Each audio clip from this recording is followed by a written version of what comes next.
Hey guys, tonight we are stepping back way back into a world where the simple act of waking up warm is a distant fantasy. Imagine the wind, not just a playful breeze, but a biting, relentless force, tearing at the thin wooden shutters of a tiny dark hut. You can feel the frost, not just in the air, but seeping up from the very ground beneath you, a damp, chilling welcome to another medieval winter day. Think winter is tough now. In medieval times, there was no central heating, no thermal underwear, no grocery stores brimming with comfort food, just frozen mud, truly empty bellies, and the constant rasping sound of coughing in the suffocating dark.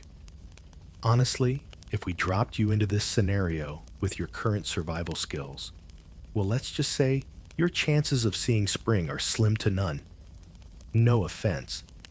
So before you get comfortable, take a moment to like the video and subscribe, but only if you genuinely enjoy what I do here. Let me know down in the comments where you're listening from and what time it is for you.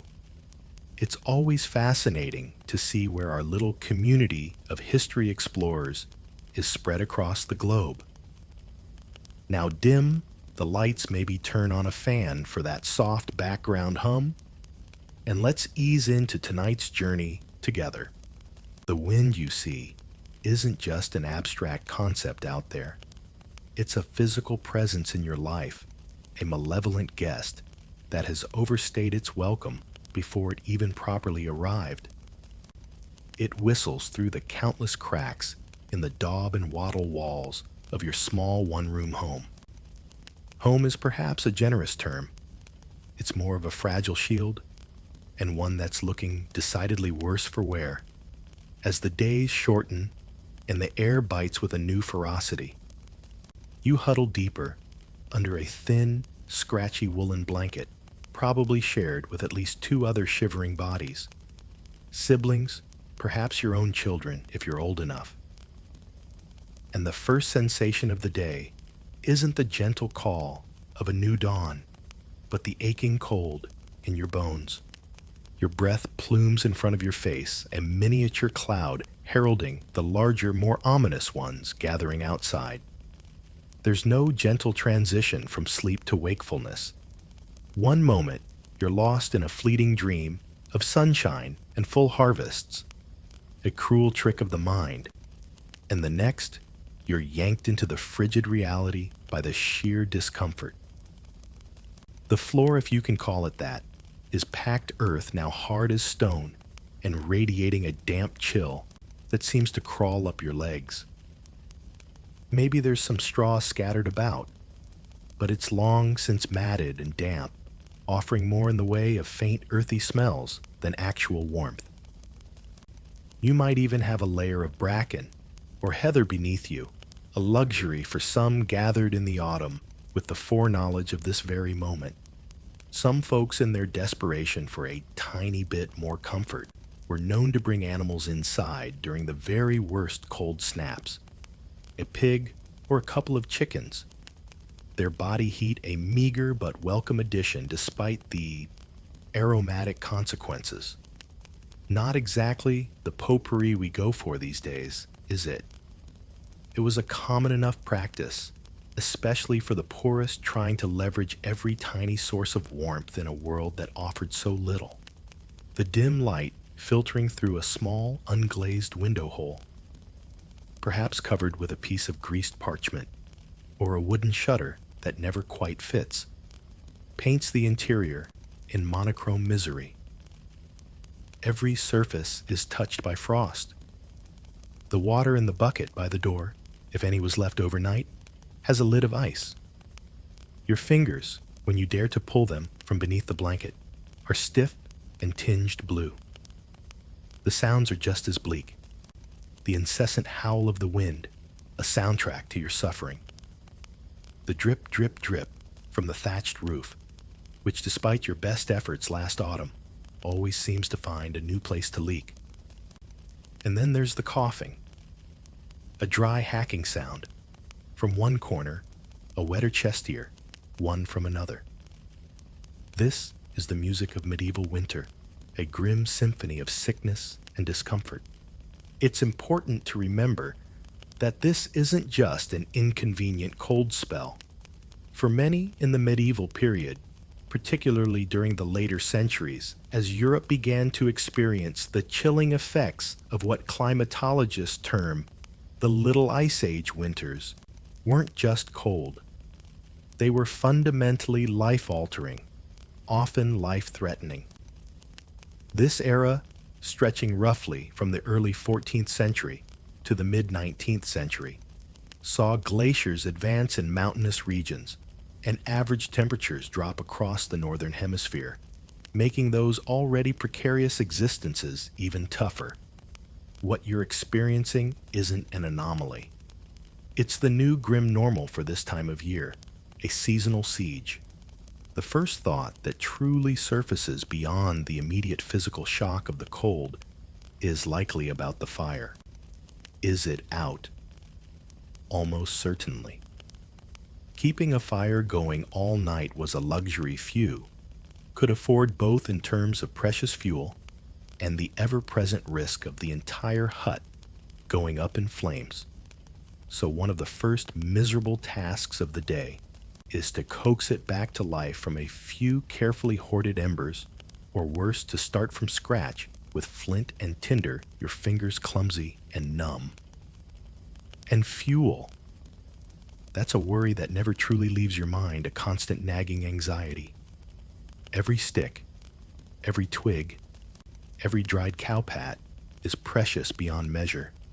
You sit up the blanket, falling away, and the cold attacks your exposed skin with renewed vigor.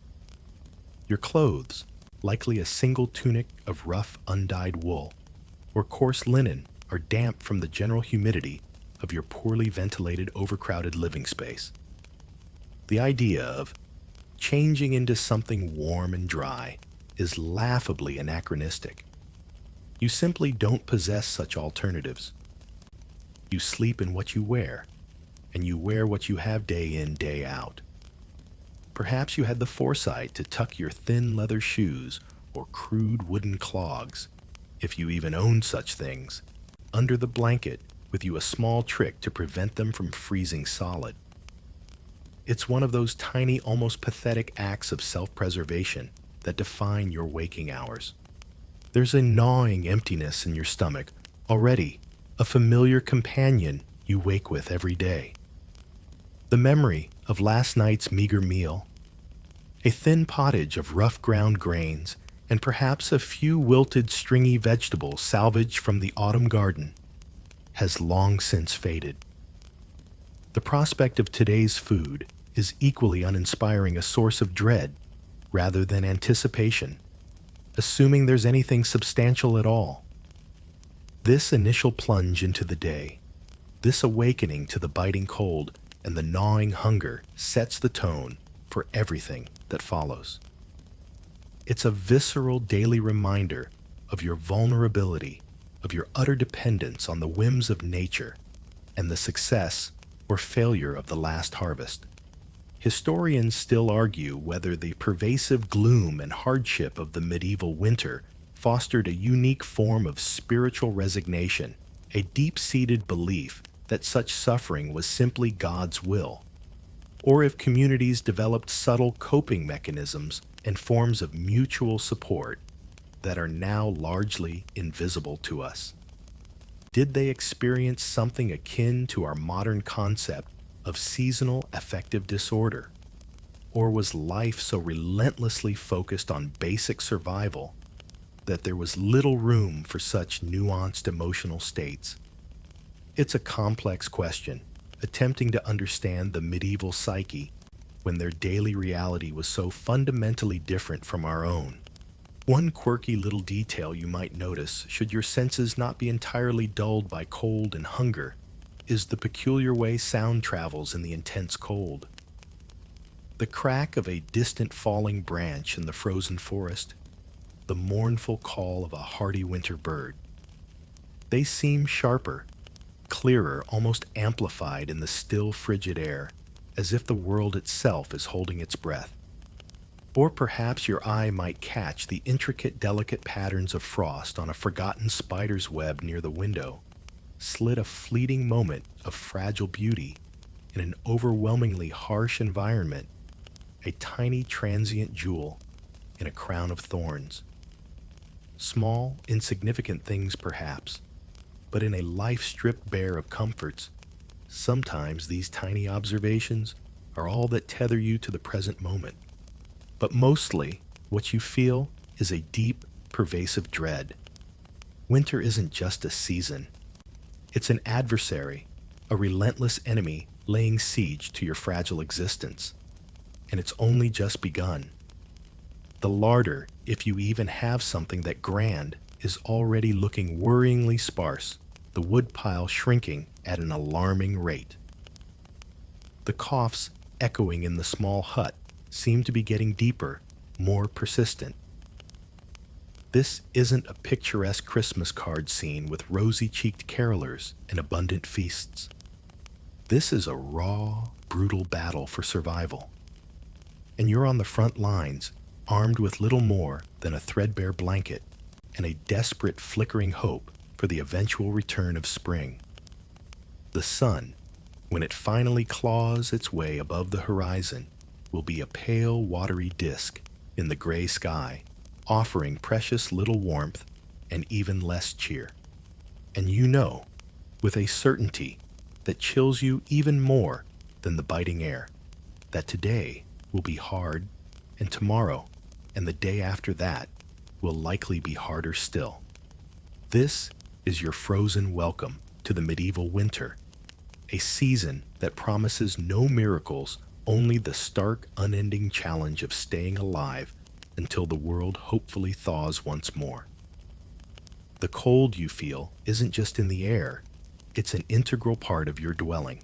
This home we talked about in the last section, this fragile shield, let's take a closer, more depressing look at what it's actually made of, because understanding your shelter, or lack thereof, is key to understanding your winter misery.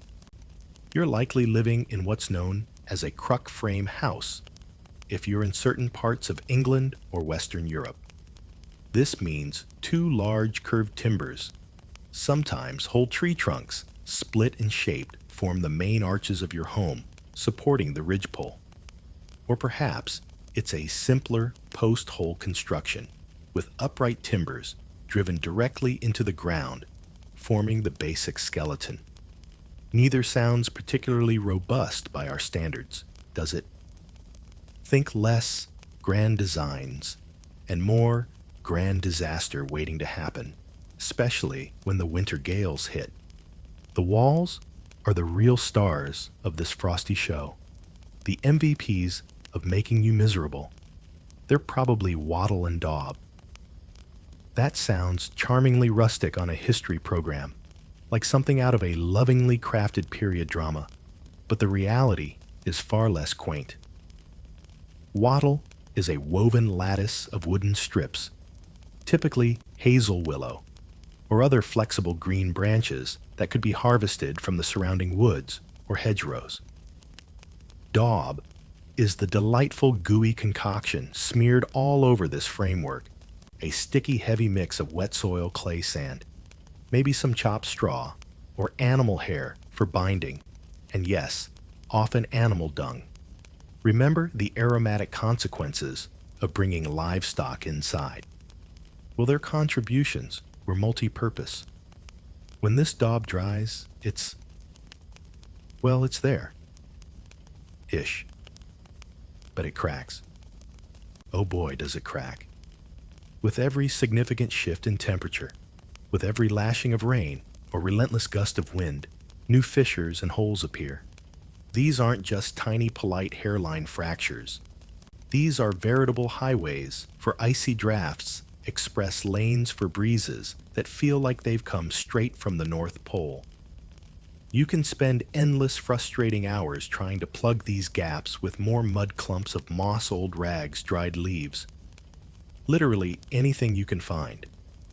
But it's a constant losing battle. The wind simply laughs, a hollow laugh, and finds a new, ingenious way in. You might as well try to keep the tide out with a particularly holy sieve. And those drafts are more than just a minor inconvenience, more than just a reason to shiver a bit harder. They're insidious. They carry the dampness in ensuring that nothing inside your hovel ever truly dries. They make the already meager warmth from your central fire, if you're lucky enough to have one burning, a fleeting localized comfort enjoyed only by those practically sitting on top of it, while everyone else in the room continues to slowly turn into a human icicle. Remember, that constant coughing, that grim symphony of sickness we mentioned in Section 1. These drafts are its most enthusiastic conductors, ensuring every chest gets its share of the chill. Then there's the roof. A picturesque thatched roof, perhaps golden and charming in the imagined summer sun of a poet's fancy. In the depths of a medieval winter, however, it's a different beast entirely. Thatch, typically made of reed straw or even heather, can be a surprisingly good insulator if it's thick, well laid, and crucially properly maintained and dry. But well maintained is a luxury far beyond your means. Yours is probably old compacted in places from years of snow and rain and thinned by foraging birds, nesting rodents, and the general decay that time brings. So it leaks, not just during a dramatic downpour, but from the slow melt of accumulated snow, from persistent soaking drizzle, from the heavy morning dew that freezes and thaws. That drip, drip, drip you heard earlier. It's the sound of your roof slowly, steadily surrendering to the elements. Each cold drop adds to the dampness underfoot, feeds the slimy mold growing in the darker corners, and sometimes lands with unerring, icy accuracy on your face, just as you're desperately trying to drift off into an escape from consciousness. Plus, a thatched roof is a 5-star, all-inclusive resort for mice, rats, spiders, and all sorts of insects. You're not just sheltering your family, you're running a bustling, rent-free menagerie above your heads. Their nocturnal scrabblings, squeaks, and occasional plummets into the room below are just part of the delightful winter ambiance. Let's look down if you dare at the floor. We've established it's most likely packed earth. In summer, it might be relatively cool and even pleasant underfoot. In winter, it's a constant source of penetrating chill. Dampness from the ground seeps upwards relentlessly, making it cold to the touch, and often slimy or muddy, especially near the doorway, where snow and muck are frequently trodden in. Any straw, rushes, or dried ferns you've managed to scatter about quickly become trodden down damp and rather smelly, frankly. The idea of a wooden floor, that's for the local lord in his manor house, or perhaps a prosperous merchant in the distant town. For you, the earth itself is your foundation, and in winter, it feels like the earth is actively trying to leach the life warmth from you, starting with the soles of your feet.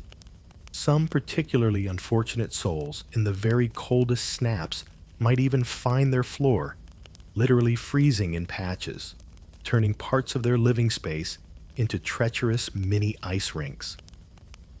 Not ideal for that late-night dash outside when nature calls, which, by the way, involves stumbling out into the biting wind and darkness.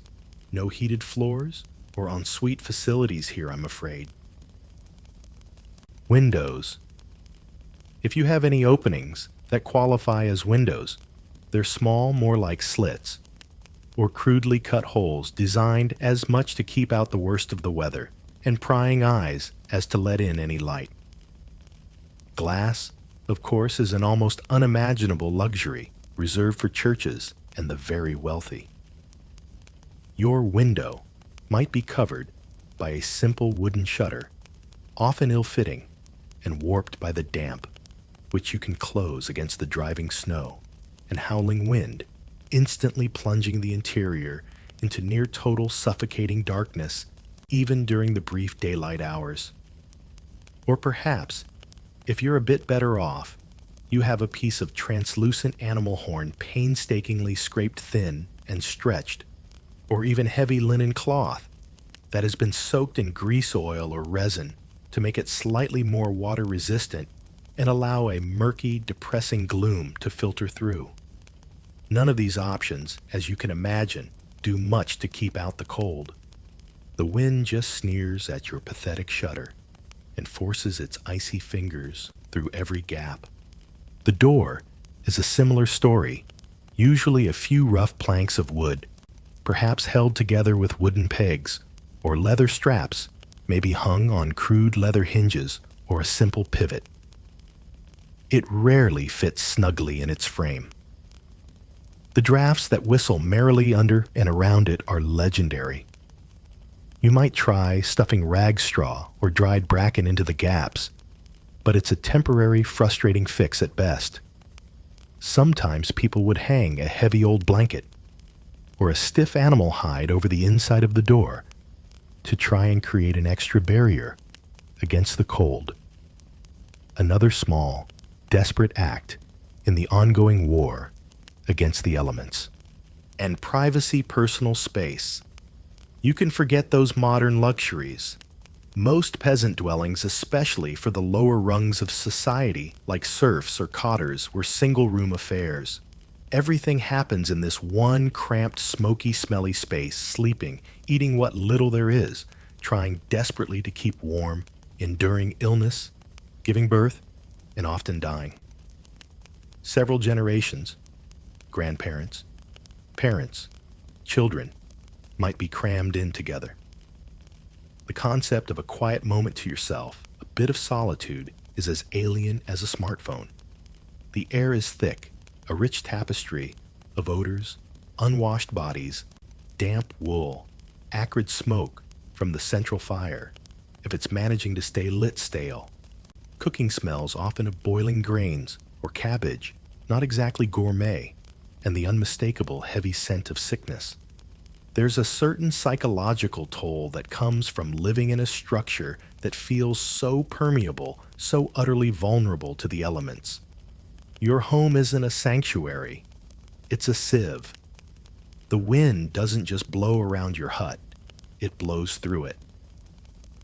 Historians debate the extent to which the typical open hall design of many peasant homes, characterized by a central hearth on the floor, and often no formal chimney, with smoke left to find its own way out through a hole in the roof or simply through the gaps in the eaves and thatch, contributed to widespread respiratory illnesses. While the constant presence of smoke might have helped to preserve the thatch from insects and rot to some degree, and perhaps even deterred some airborne pests, breathing it in constantly day after day, in an already cold, damp, and poorly ventilated environment surely couldn't have been beneficial for the lungs. Imagine the constant irritation to your eyes and throat, the soot that settled invisibly on every surface, including the inside of your chest. Sometimes in the ancient timbers of older houses from slightly later periods, or even in some more substantial surviving medieval structures like barns or churches, you find curious symbols and ritual marks carved near doorways, windows, or fireplaces. What are known as apotropaic marks, or sometimes colloquially, witch marks. These were deliberately made ritual protection marks, little inscriptions, geometric patterns, or symbols like the daisy wheel intended to ward off evil spirits, demons, or bad luck. While it's harder to find direct evidence for these on the ephemeral structures of the poorest peasants, the underlying worldview, the fear of unseen malevolent forces, was very real.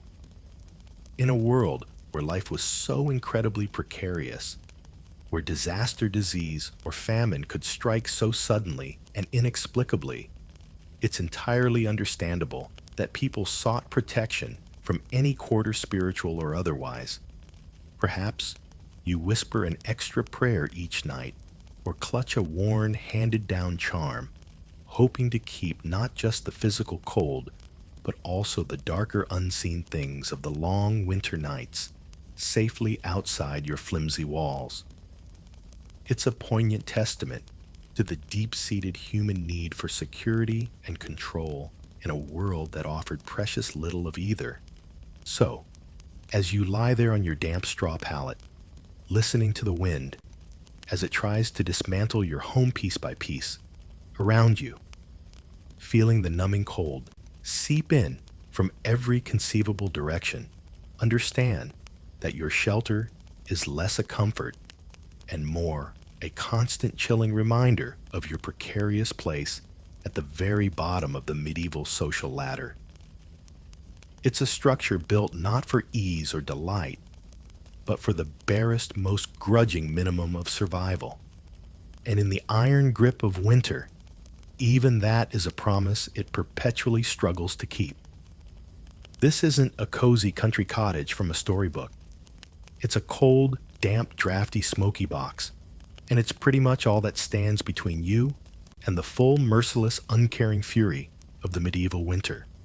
And frankly, most of the time, it's not doing a very good job.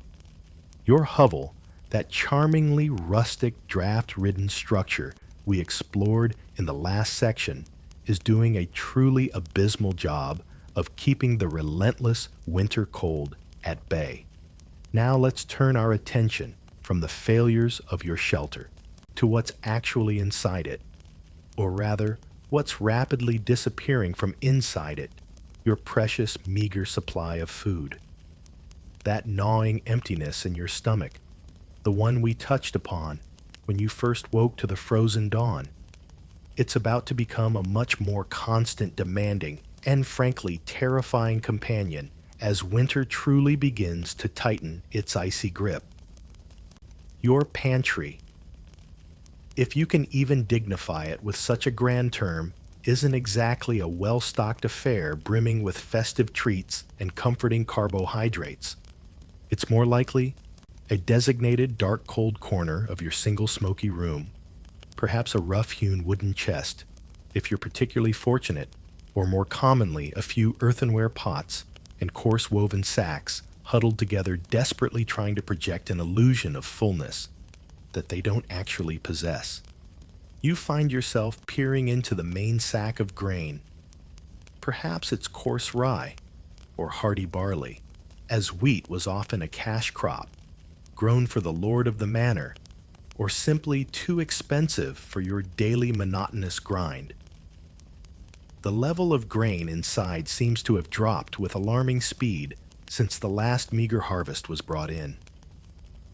Each scoop, taken for the daily pottage, that thin, uninspiring gruel that forms the backbone of your diet, feels like a small personal defeat.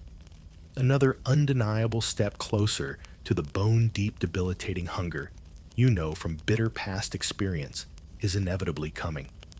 Beside the grain sack, a small pile of dried peas or beans, carefully husbanded and counted out almost daily looks, pathetically inadequate to see your family through the long, lean, frozen months that stretch endlessly ahead.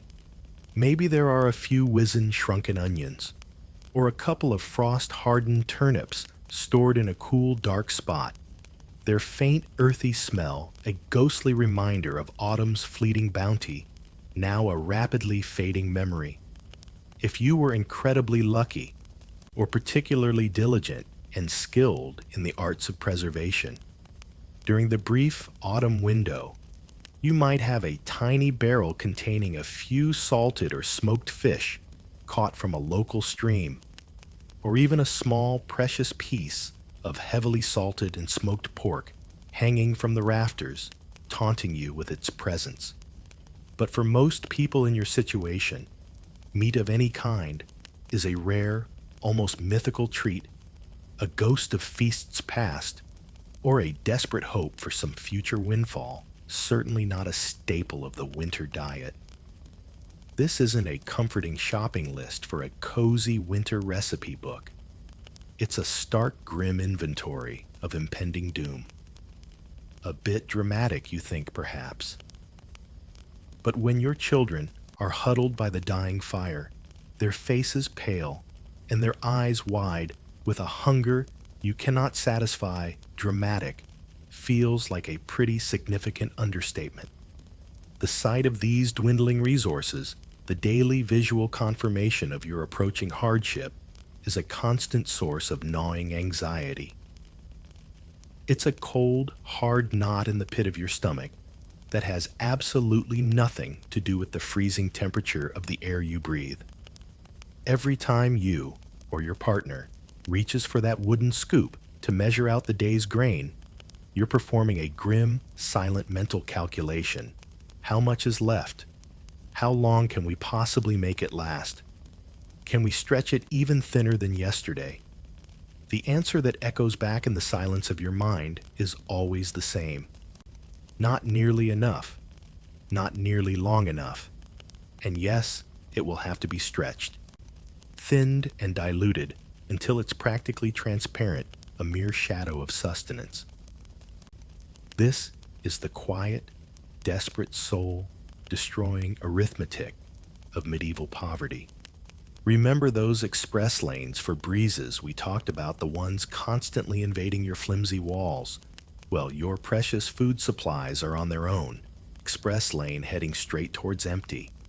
The medieval peasant diet, for the vast overwhelming majority of the population, was incredibly reliant on grains. Bread in its various forms, from coarse, dark, heavy loaves made with whole, roughly ground meal, to thin, often unappetizing flatbreads cooked on a griddle or directly in the embers. And pottage were the absolute cornerstones of daily sustenance. Pottage, essentially, a kind of thick stew or porridge, was made from boiling grains, oats, barley, rye, sometimes even peas or beans and water.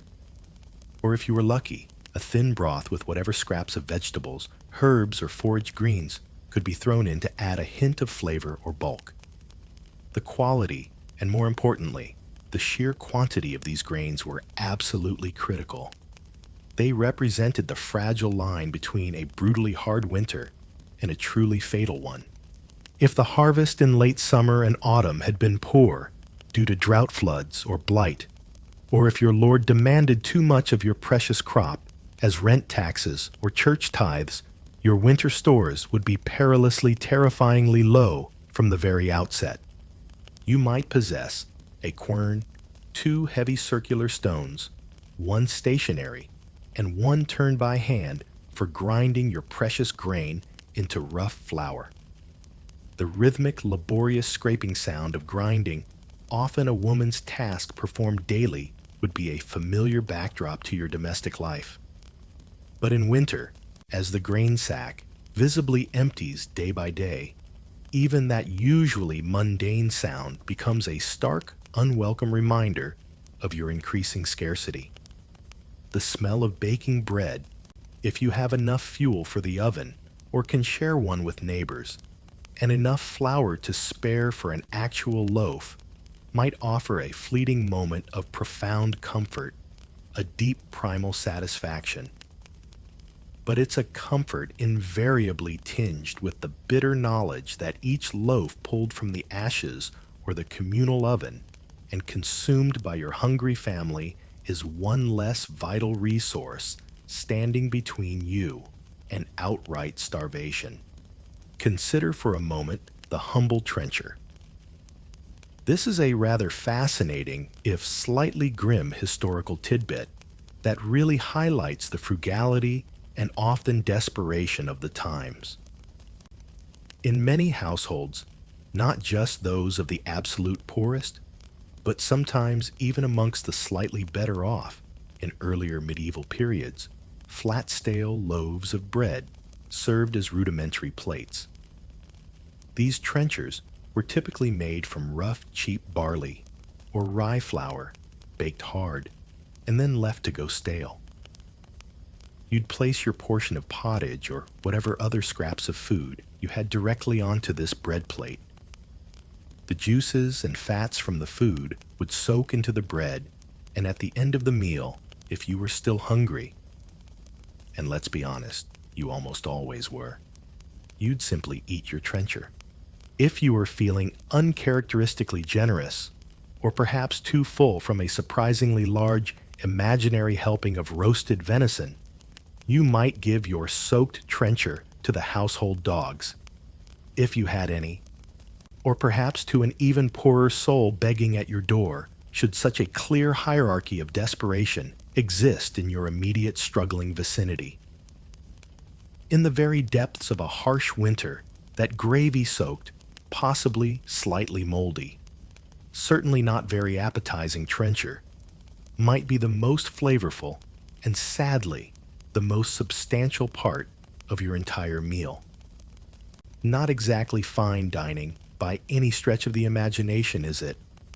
Waiter, I believe I'll have the edible tableware for my main course today, thank you. The silence of a truly empty larder is a specific hollow kind of horror. In the late autumn, there might have been the somewhat cheerful sounds of preserving food for the coming winter. The rhythmic chop of a knife, the sizzle of meat being smoked, if you were exceptionally fortunate, the general bustle of activity as every last usable scrap was prepared for storage. Now the corner where your food is or was kept is just quiet. Too quiet. There's no comforting smell of stew simmering over the fire, no eager anticipation of a remotely hearty meal. There's just the faint, dusty, slightly sour smell of near-empty sacks and the almost metallic tangs of fear that seems to hang in the cold, still air. This isn't just about feeling a bit peckish between meals.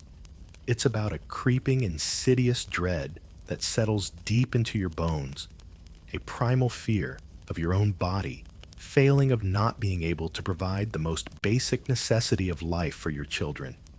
Historians continue to debate the actual average caloric intake of the medieval peasant, particularly during the harsh and lean winter months. Some scholars, meticulously analyzing manorial records of crop yields, tithe payments, and estimated populations, argue for figures that suggest many individuals, especially the poorest serfs and landless laborers, lived permanently on the very precipice of starvation.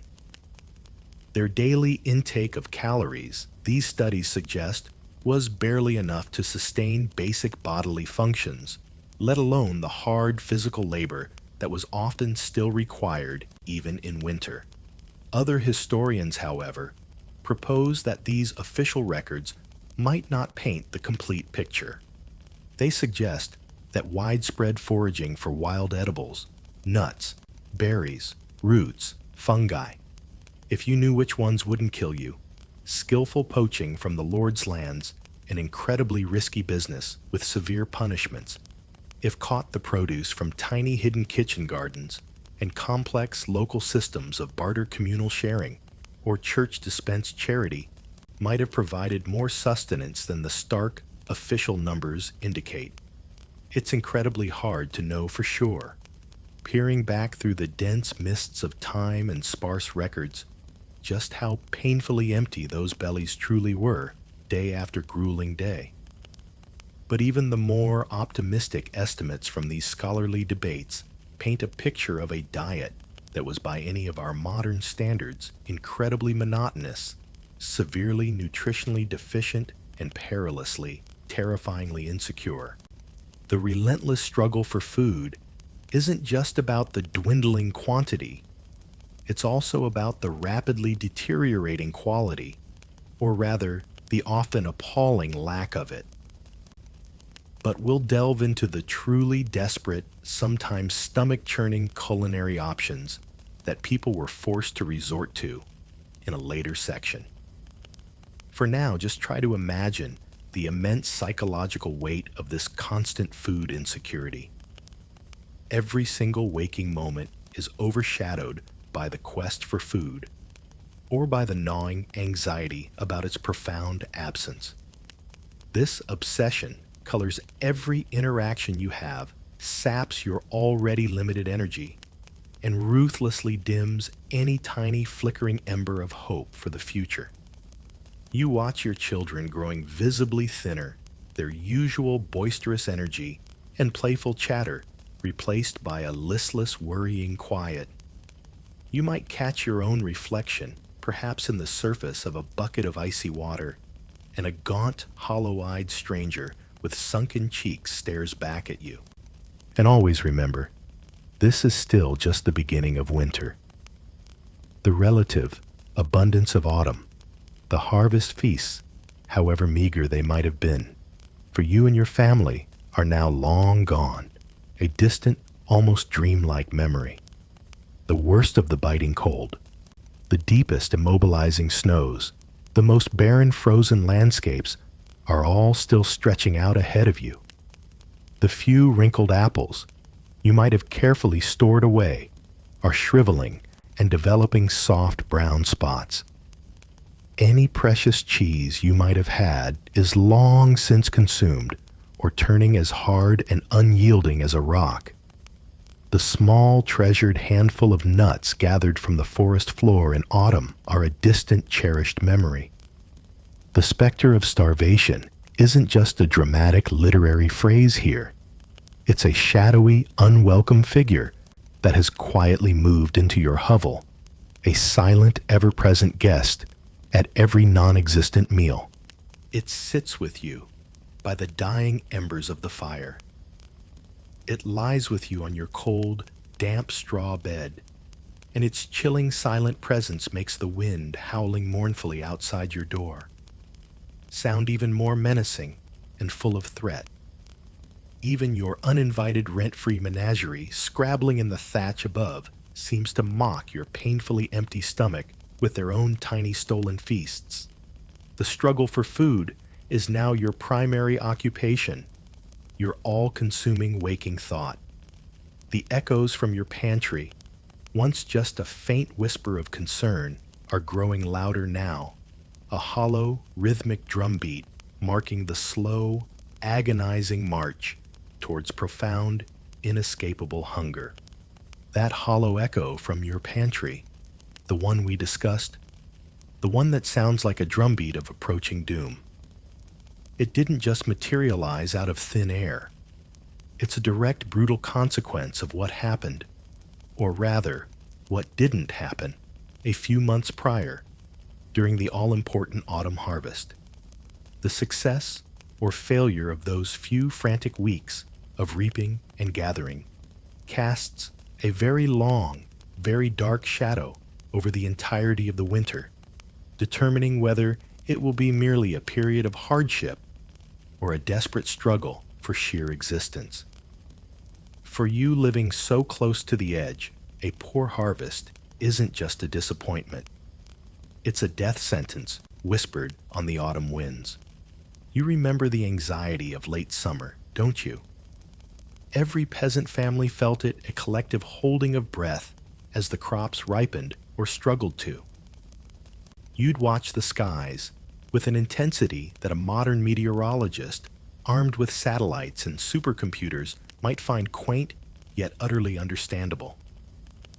Too much rain at the wrong time, and the grains could rot on the stalk or be flattened into the mud. A prolonged drought, and the plants would wither, yielding pitifully small heads of grain. An early frost, and a promising crop could be devastated overnight.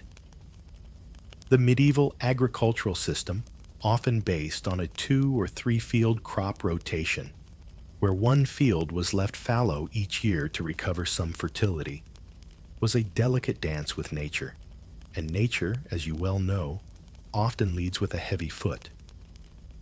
There were no advanced fertilizers, no genetically modified supercrops, no global supply chains to bail you out if your local harvest failed.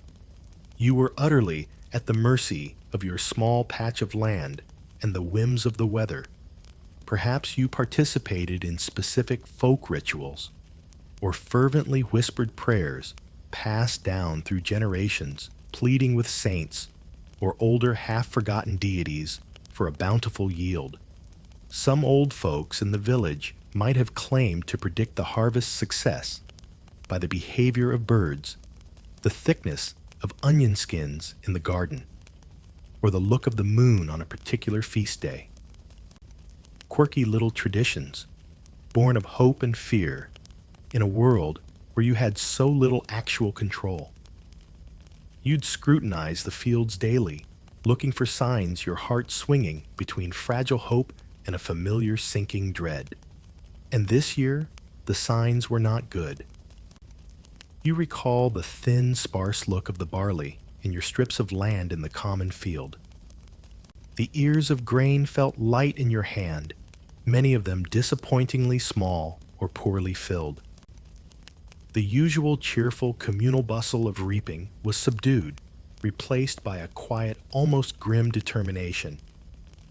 The scythes and sickles moved with a weary rhythm, each swing a confirmation of the meager bounty. There was less laughter, fewer songs in the fields.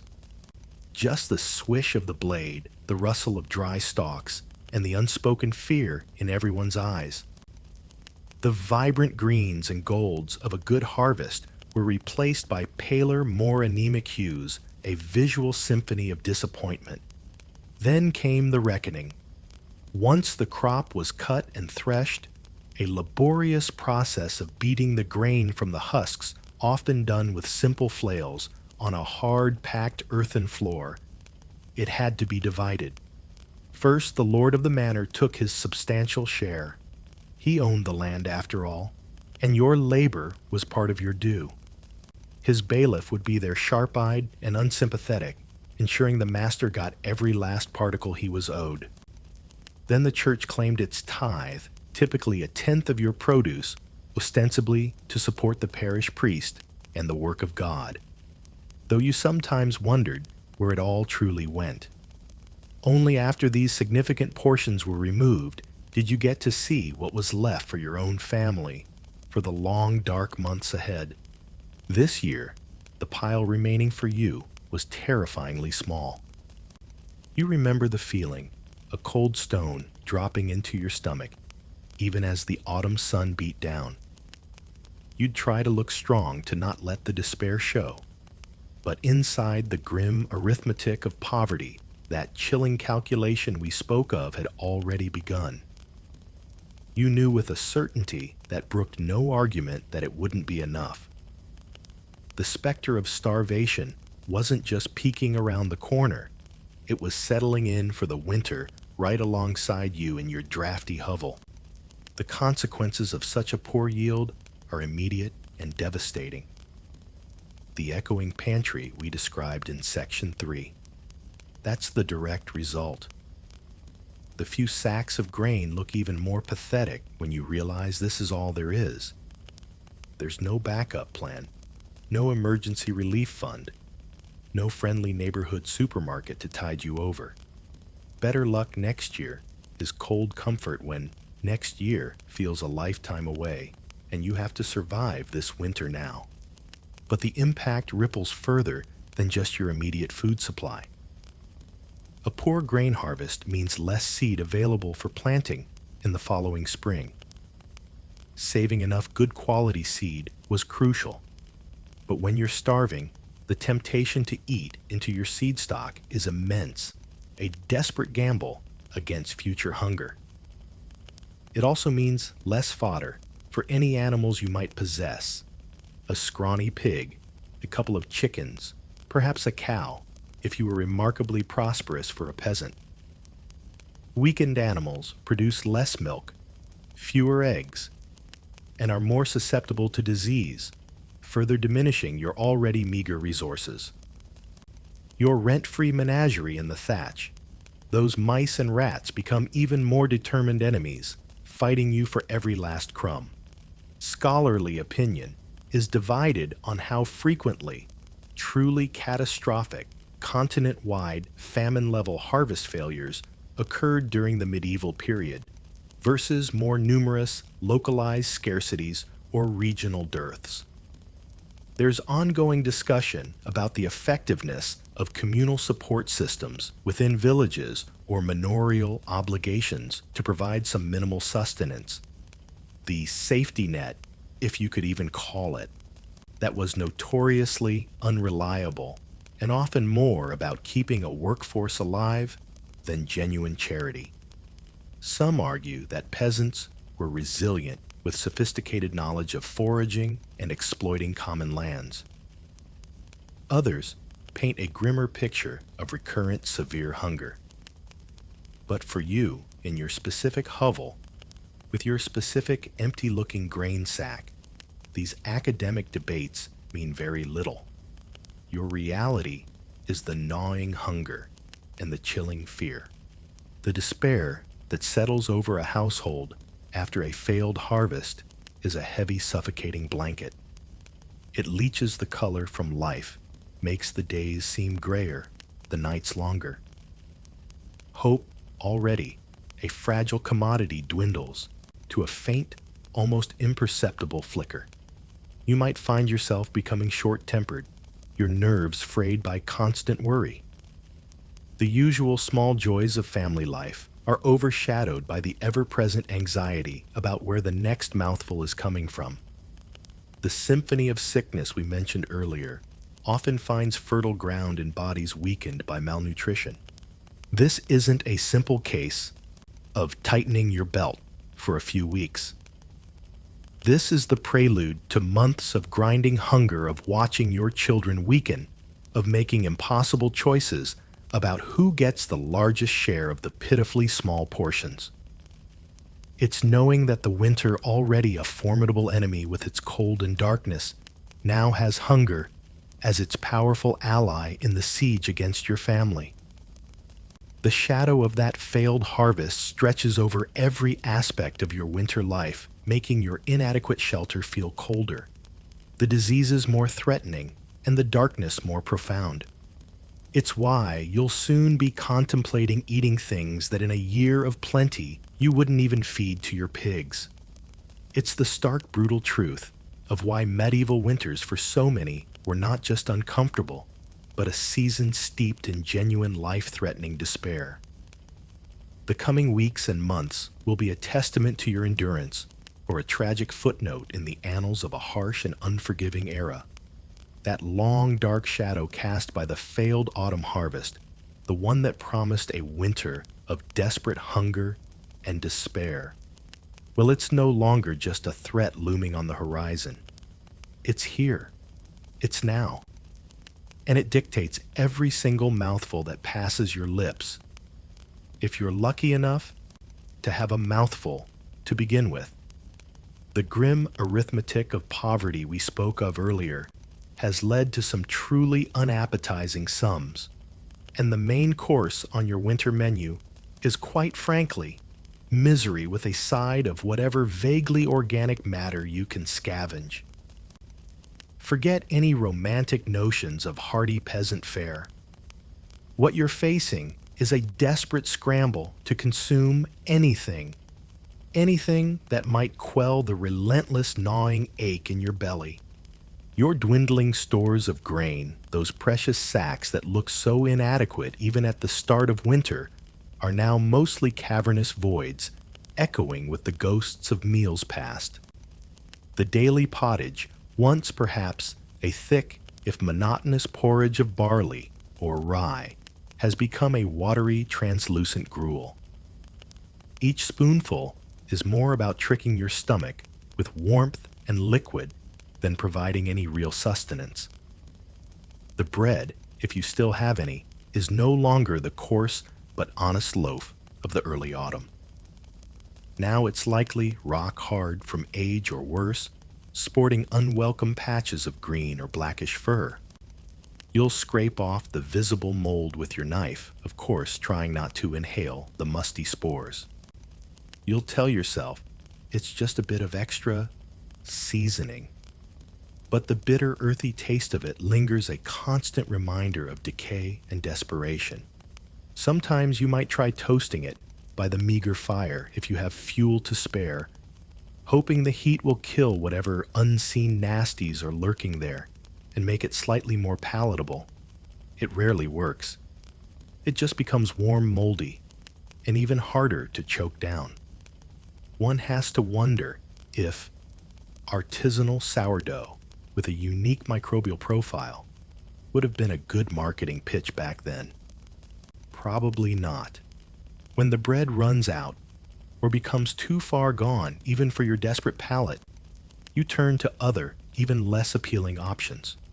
Remember, those wizened turnips we mentioned stored in the corner.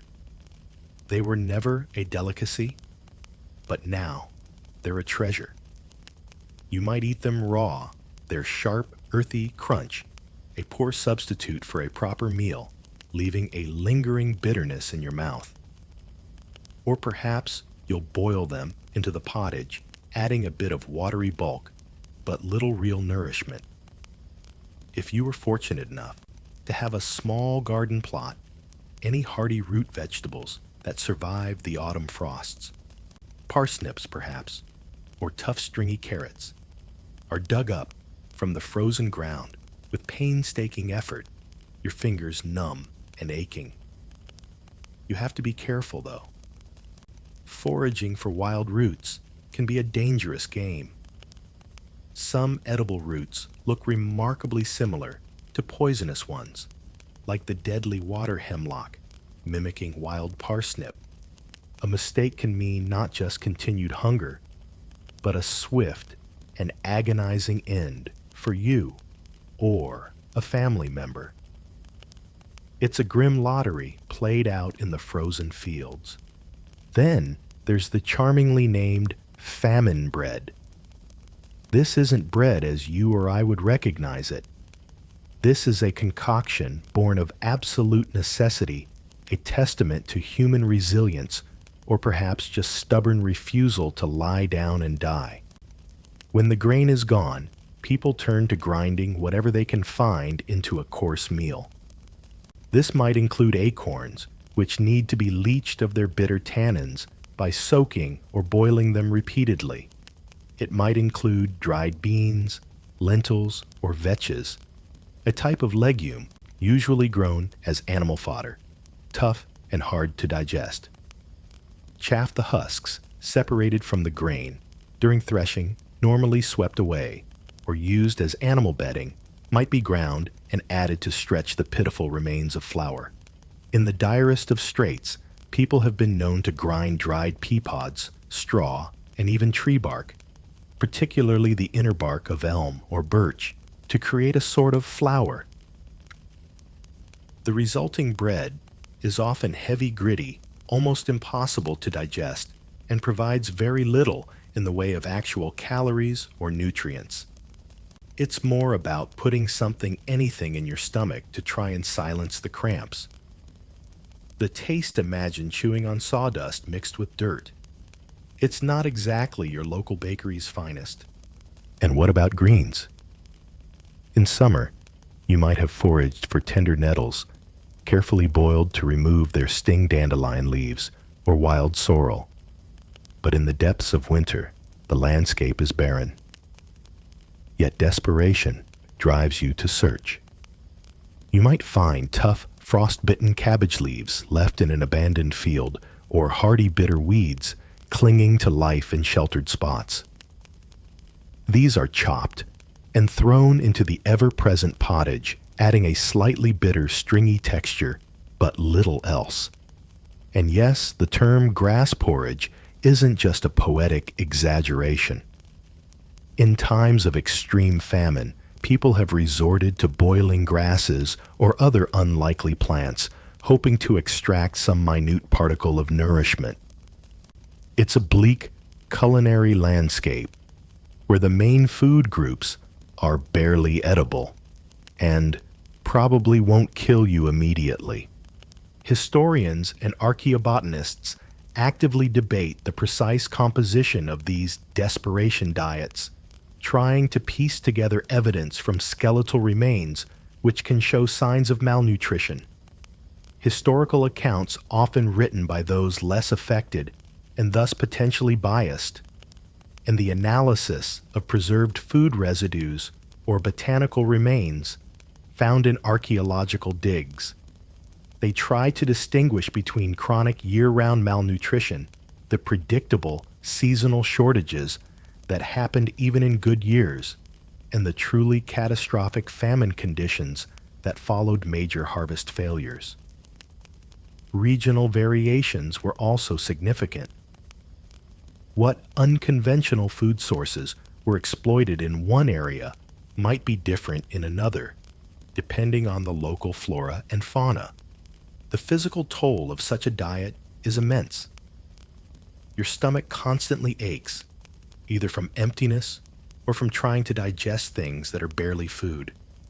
You feel a profound weakness, a lethargy that makes even simple tasks feel monumental. The cold seeps into your bones more easily when you're malnourished. That symphony of sickness we mentioned, the coughing and wheezing in your dark hovel, becomes louder and more persistent as immune systems weaken. Wounds heal slowly, if at all. Your children, who should be full of energy, are listless and quiet, their eyes large in their thin faces. It's a slow, grinding depletion of body and spirit. And let's not forget the sheer unpleasantness of it all. The textures are often disgusting. Slimy, gritty, stringy, or impossibly tough.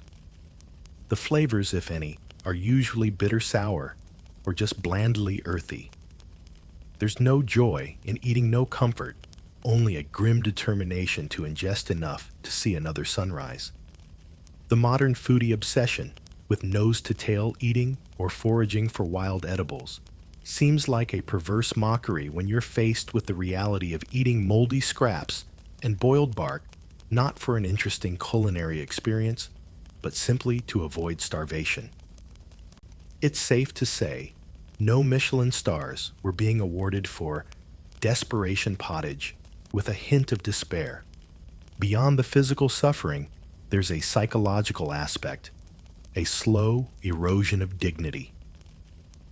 There's a shame in not being able to provide proper food for your family, even when it's no fault of your own. There's the constant fear and anxiety. Every mouthful is a reminder of your poverty, your vulnerability. The meager bounty of the failed harvest has translated directly into this daily assault on your senses and your health. The world shrinks down to the singular, all-consuming quest for something, anything to fill the void. This is what it means to live through a medieval winter when the harvest has failed you. It's a daily confrontation with the harsh reality that your life hangs by the slenderest of threads, and that thread is woven from grass mold and raw, bitter roots. So you're already on a pretty grim diet, as we established in the last section. A delightful tasting menu of mold bark and bitter roots. But what about those slightly more conventional supplies you might have started winter with? That small sack of grain, the few dried peas, perhaps a string of onions. Surely those are safe. Well, this is where another layer of medieval misery unfolds, because keeping even your most precious meager food stores from turning into a health hazard was a constant, often losing battle. Without the magic of refrigeration Tupperware, or even basic food safety knowledge as we understand it, your already scant sustenance was perpetually at risk of becoming rotten sustenance. The common methods of food preservation in the medieval period, drying, salting, smoking, and sometimes pickling or fermenting, sound robust enough in theory. But for you, a poor peasant, these methods were often implemented imperfectly, if at all, due to lack of resources. Salt, for instance, was a valuable commodity not always available in the quantities needed for effective preservation. If you managed to salt some fish, or a small piece of pork skimping on the salt, to make it last longer, could mean it wasn't truly preserved, just salty and slowly spoiling. Smoking food required a good supply of fuel and a dedicated space luxuries you likely didn't have. So that prized piece of meat might be inadequately smoked, leaving it vulnerable to bacteria and mold. Drying fruits or vegetables needed consistently dry, airy conditions, not exactly a hallmark of your damp, drafty hovel we described back in Section 2. It's like trying to run a high-tech food lab with Stone Age equipment and a leaky roof. The odds are not in your favor. Let's talk about your main staple grain. Keeping grain dry and free from pests was absolutely paramount, yet incredibly difficult. You'd store it in sacks or earthenware pots, perhaps in that dark corner we keep revisiting. But remember, the damp floor, the leaky roof. Moisture was a constant enemy. Damp grain quickly becomes a breeding ground for mold, and not the fancy blue cheese kind. We're talking about insidious mycotoxins, poisonous compounds produced by certain molds that can cause a host of health problems from acute sickness to chronic illnesses if ingested over time. That moldy bread we discussed earlier, it wasn't just unappetizing, it was genuinely dangerous. You might scrape off the visible fuzz, but the invisible toxins could have already permeated the loaf. And then there are the pests. Your rent-free menagerie, the mice and rats scrabbling in the thatch and walls, weren't just noisy roommates. They were determined thieves constantly trying to gnaw their way into your precious food stores. Their droppings and urine could contaminate the grain-spreading disease. Insects, too, were a major problem. Weevils and other beetles would happily infest your flour or whole grains, reducing them to dust and, well, adding a bit of unwanted wriggling protein. Some people might have tried to use specific herbs like pungent wormwood or bay leaves if they could get them layered in with the grain, based on ancient beliefs that they deterred pests. The effectiveness of such methods was probably limited, but in a world with few options, you'd try anything. It's a bit like putting up a no vacancy sign for the insect world, only they can't read and don't care. Historians and food scientists continue to explore the actual effectiveness and safety of these medieval food preservation techniques. There's a significant debate, for example, concerning the likely levels of mycotoxins in poorly stored grains and their potential chronic health impacts on peasant populations who had no choice but to consume such contaminated food regularly. Were persistent stomach ailments, weakened immune systems, or even certain neurological symptoms sometimes linked to these invisible poisons in their daily bread? It's a chilling thought that your main source of calories could also be slowly sickening you. Imagine the heartbreak. You've worked tirelessly through the harvest, paid your dues to the Lord and the church, and carefully stored what little remains, hoping it will see your family through the harsh winter. Then you discover that a significant portion of your grain has gone moldy or is riddled with weevils. Or that piece of salted meat you were saving for a truly desperate time has developed a suspicious slime and an even more suspicious smell. It's not just a loss of food, it's a loss of hope, a devastating blow to your already fragile chances of survival. Every spoiled morsel is a step closer to the edge. The lack of refrigeration meant that anything fresh had an incredibly short lifespan. If you were lucky enough to get a bit of milk from a scrawny cow or goat, it had to be consumed quickly, or turned into something like cheese or butter, which themselves were difficult to preserve without proper cool storage or enough salt. Any windfall, perhaps a snared rabbit poaching a very risky endeavor, or some foraged mushrooms, again risky if your identification skills weren't top-notch, couldn't be kept for long. It was a feast or famine situation, often with much more famine than feast, and even the feast was shadowed by the knowledge that leftovers would soon be suspect. This constant battle against spoilage turned your meager food supply into a ticking clock. You were always assessing, smelling, and R. It doesn't sound very appetizing, does it? Prodding, trying to decide if something was still safe to eat, or if it had crossed the invisible line into definitely going to make you sick territory. And when you're starving, that line can become very blurry indeed. You might take risks you wouldn't dream of taking with a full belly. That desperation pottage we talked about. It wasn't just made of unconventional ingredients. It was often made with ingredients that were past their prime, to put it mildly. This, of course, only contributed to the general ill health and the relentless symphony of sickness that was the soundtrack to your winter. Stomach upsets, dysentery, and other foodborne illnesses would have been depressingly common, often weakening individuals to the point where they succumbed to other diseases like pneumonia or influenza. Even water wasn't always safe.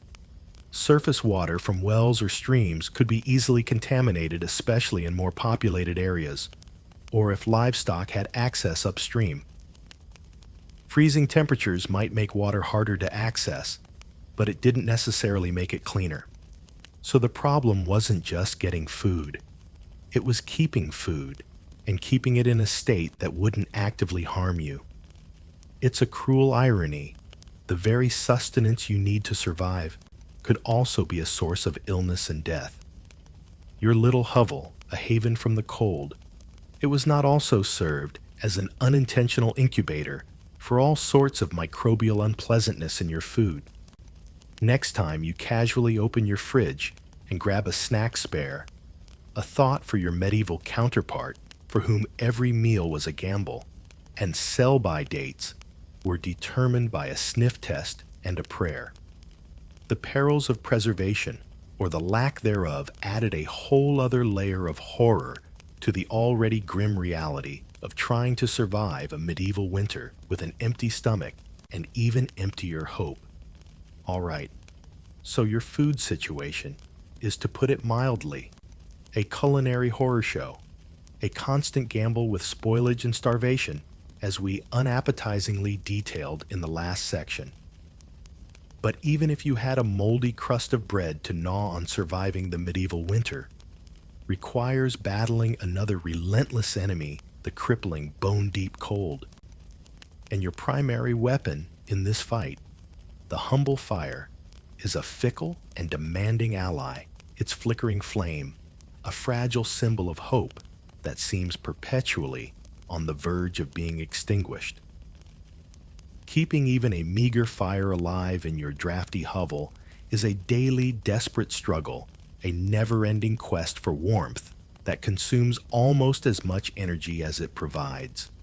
Your heating system, let's be generous and call it that, is likely a central hearth on the earthen floor of your single room. Sometimes it might be slightly raised with a few stones, but often it's just a designated patch of scorched earth. There's rarely a proper chimney, as we discussed when looking at your shelter's failings back in Section 2. The smoke is supposed to find its way out through a hole in the thatched roof, or through the numerous gaps in the walls and eaves. This open concept, smoke ventilation, means your home is perpetually filled with a hazy, acrid fug.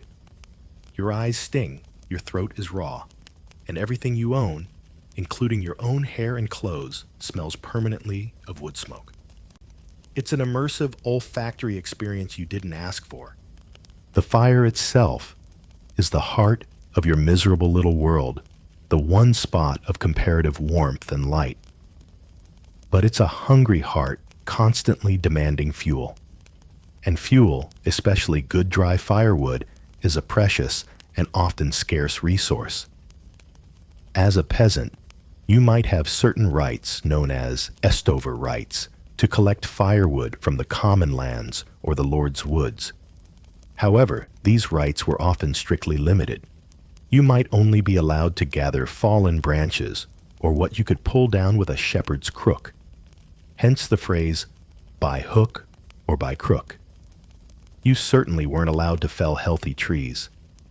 As winter grinds on, and more people desperately scour the same limited areas, easily accessible, dead wood becomes as rare as a kind word from the manor bailiff. So the daily quest for fuel is an arduous chore. You, or perhaps your children, if they're old enough, will trudge out into the biting cold, through snow and frozen mud, for hours searching for anything that will burn. Your hands will be numb, your face raw, from the wind your reward, often a pitifully small bundle of damp twigs, or a chunk of partially rotten wood. This damp green or decaying wood sputters and smokes more than it burns, producing more frustration than actual heat. It's like trying to coax a bonfire from a wet sponge. Occasionally, you might get lucky and find a larger fallen branch, a temporary reprieve. But mostly, it's a piecemeal backbreaking effort. When wood is impossibly scarce or of terrible quality, you turn to other less appealing options. In some regions, peat, if you lived near a bog and had the rights to cut, it was a common fuel. It burns slowly and gives off a distinctive pungent smoke, but it's better than nothing. And then there's dried animal dung. Yes, you heard that right. Cow pats, sheep droppings. Any animal waste that could be collected and dried during the warmer months would be carefully hoarded and used as fuel. Remember the aromatic consequences of sharing your home with livestock we joked about in Section 1. Well, burning their processed dinner creates its own unique, shall we say, fragrance. It's not exactly the festive scent of pine and cinnamon, but it produces a surprisingly decent amount of heat. It's a stark reminder of how interconnected life, death, and well-digestion were in your world. Waste not want, not even if it means your house smells like a barnyard bonfire. Starting the fire each morning, or coaxing it back to life from carefully preserved embers, is an art form born of necessity. You'd have your precious tinderbox, containing a piece of flint, a steel striker, and some tinder. Perhaps char cloth, specially prepared scorched linen, a type of dried fungus, like amadou, also known as tinder fungus, or even finely shredded dry grass. In the damp cold, with numb fingers, striking a spark and getting it to catch in the tinder requires patience and skill. Every successful ignition feels like a small victory against the encroaching darkness and cold. The fear of the fire going out, especially during the long, frigid nights, is constant. You'll bank it carefully before sleep, covering the embers with ash, praying it will last until morning. But often, you'll wake in the deepest part of the night to a profound, bone-chilling cold, the last ember having winked out. Then begins the miserable fumbling in the dark, the desperate attempts to relight it all, while the cold seeps deeper into your already shivering body. Sometimes, families would huddle together, sharing body heat, the fireless hearth, a symbol of their vulnerability. Even when the fire is going, its comfort is localized and fleeting.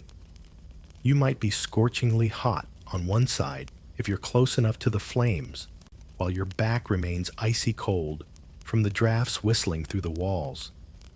The warmth doesn't permeate the room. It fights a losing battle against the constant infiltration of frigid air. It's a small island of heat in an ocean of cold. This meager warmth is also what you rely on for cooking your desperation pottage, for trying to dry damp clothes, an almost impossible task, and for providing the only source of light once the sun goes down, which it does with depressing earliness in winter. And let's not forget the dangers. An open hearth in a flimsy structure made of wood wattle and thatch is a recipe for disaster. A stray spark, a moment of carelessness, and your entire home could go up in flames in minutes. The fear of fire, while essential for life, was also a source of anxiety. It's a cruel paradox. The thing you need most to survive, the cold, could also destroy everything you possess. Historians and archaeologists debate the true extent of deforestation in various medieval regions and how severely this might have impacted peasant access to crucial firewood. They also discuss the relative efficiency and sustainability of alternative fuel sources, like peat or dung, in sustaining domestic hearths through the long winter months. Was the landscape progressively stripped bare, forcing peasants into ever more desperate measures for fuel, or were local ecosystems and communal regulations more resilient than we sometimes imagine? For you tending your smoky, reluctant fire, such academic considerations are distant.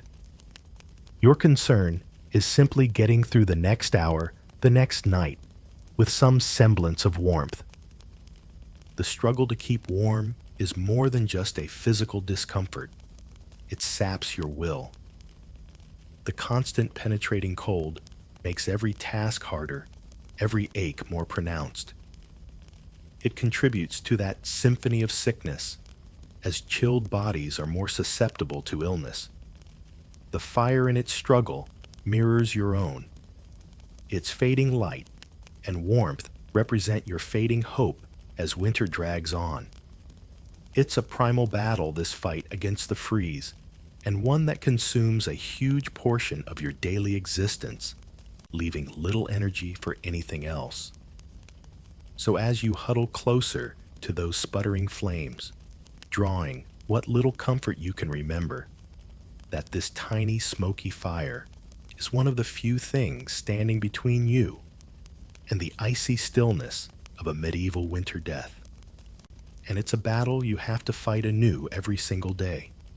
That tiny sputtering fire we talked about in the last section, the one you're fighting so hard to keep alive. It's not just battling the external cold of your drafty hovel. It's also a pretty bleak metaphor for the fading spark of energy within your own body as chronic hunger tightens its cruel, relentless grip. The desperate diets, the rotten sustenance, the sheer lack of calories, it all adds up, or rather subtracts, from your very being. This isn't just about feeling a bit peckish. This is about slowly, inexorably wasting away a grim decline that attacks both body and mind. The physical changes are insidious at first, then starkly obvious. You catch your reflection in a pail of murky water, or perhaps see it mirrored in the eyes of a family member, and a stranger looks back. Your clothes, already threadbare, hang looser. The angles of your face become sharper, your eyes seeming to sink deeper. Your skin, once perhaps ruddy from outdoor work, takes on a sallow, unhealthy pallor stretched taut over your bones. Your hair, lacking essential nutrients, becomes lank brittle and might start to thin. Even your fingernails can become ridged and weak. It's like your body is slowly consuming itself from the inside out, a desperate act of internal recycling that can only go on for so long. You might joke grimly to yourself that you're achieving that gaunt, ascetic look so admired in saints, only without any of the spiritual enlightenment, just a lot of stomach cramps. Children, if you have them, show the effects even more cruelly. Their limbs become thin and stick-like, while paradoxically their bellies might swell, a distressing sign of severe protein deficiency. Their once playful energy evaporates, replaced by a heartbreaking listlessness. The laughter that used to fill your small hut, even amidst hardship, becomes a rare and precious sound. Chronic malnutrition in childhood, as we now know, can lead to stunted growth and a host of developmental problems. A legacy of hunger that can last a lifetime, assuming they even survive to adulthood. Internally, your body is waging a losing war. The constant gnawing ache of an empty stomach is your unwelcome companion day and night. Sometimes it's a dull throb. Other times, sharp cramps will double you over. You feel a profound, unshakable weakness. Every movement requires a monumental effort. Lifting a log for the fire, hauling a bucket of water, even just standing up, can leave you dizzy and breathless. Your muscles waste away, and your capacity for physical labor, the very thing your survival often depends on, diminishes week by week. Minor injuries that you might have shrugged off in better times now refuse to heal, festering and becoming another source of misery. And your immune system, battered by cold and now starved of the nutrients it needs to function, practically waves a white flag. That symphony of sickness we've mentioned, the coughs and fevers that echo through the winter, finds you an easy target. Common illnesses become life-threatening. A simple cold can rapidly descend into a fatal lung infection. You're walking a tightrope with no safety net, and every day the rope frays a little more. Deficiency diseases, though they wouldn't have had the precise scientific names for them, like scurvy from lack of vitamin C, or pellagra from niacin deficiency, especially if your diet was overly reliant on poorly processed maize in later periods, or just generally poor quality grains, would have been rampant, manifesting in painful gums, skin rashes, blindness, or weakened bones. They just knew it as part of the winter suffering. But hunger's grip isn't just physical. It's a vice on your mind and spirit too. The world shrinks. Your thoughts become consumed by food.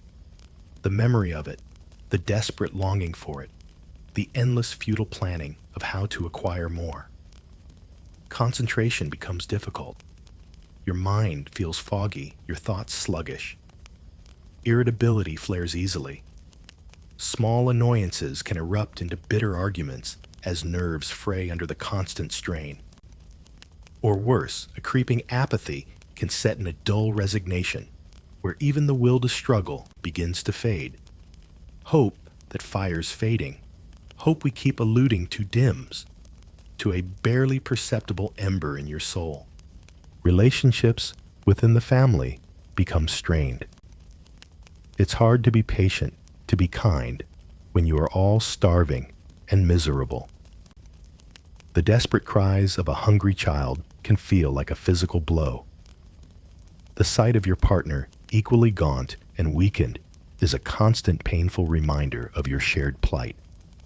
There's a quiet desperation that settles over your home, punctuated by the sounds of hunger.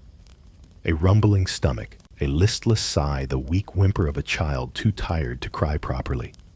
Bioarchaeologists and historians continue to debate the nuances of these experiences, examining skeletal evidence for signs of malnutrition, like Harris lines, lines on bones indicating periods of arrested growth, or dental enamel hypoplasia defects in tooth enamel.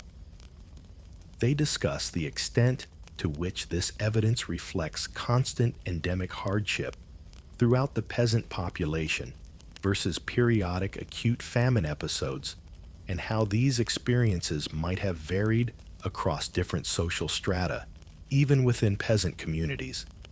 Perhaps the slightly better off villain fared marginally better than the landless cotter. Such distinctions, while important for understanding the broader picture, offer little comfort to you in your individual agonizing decline. You might find yourself engaging in what modern nutritionists might call disordered eating, though for you it's just survival.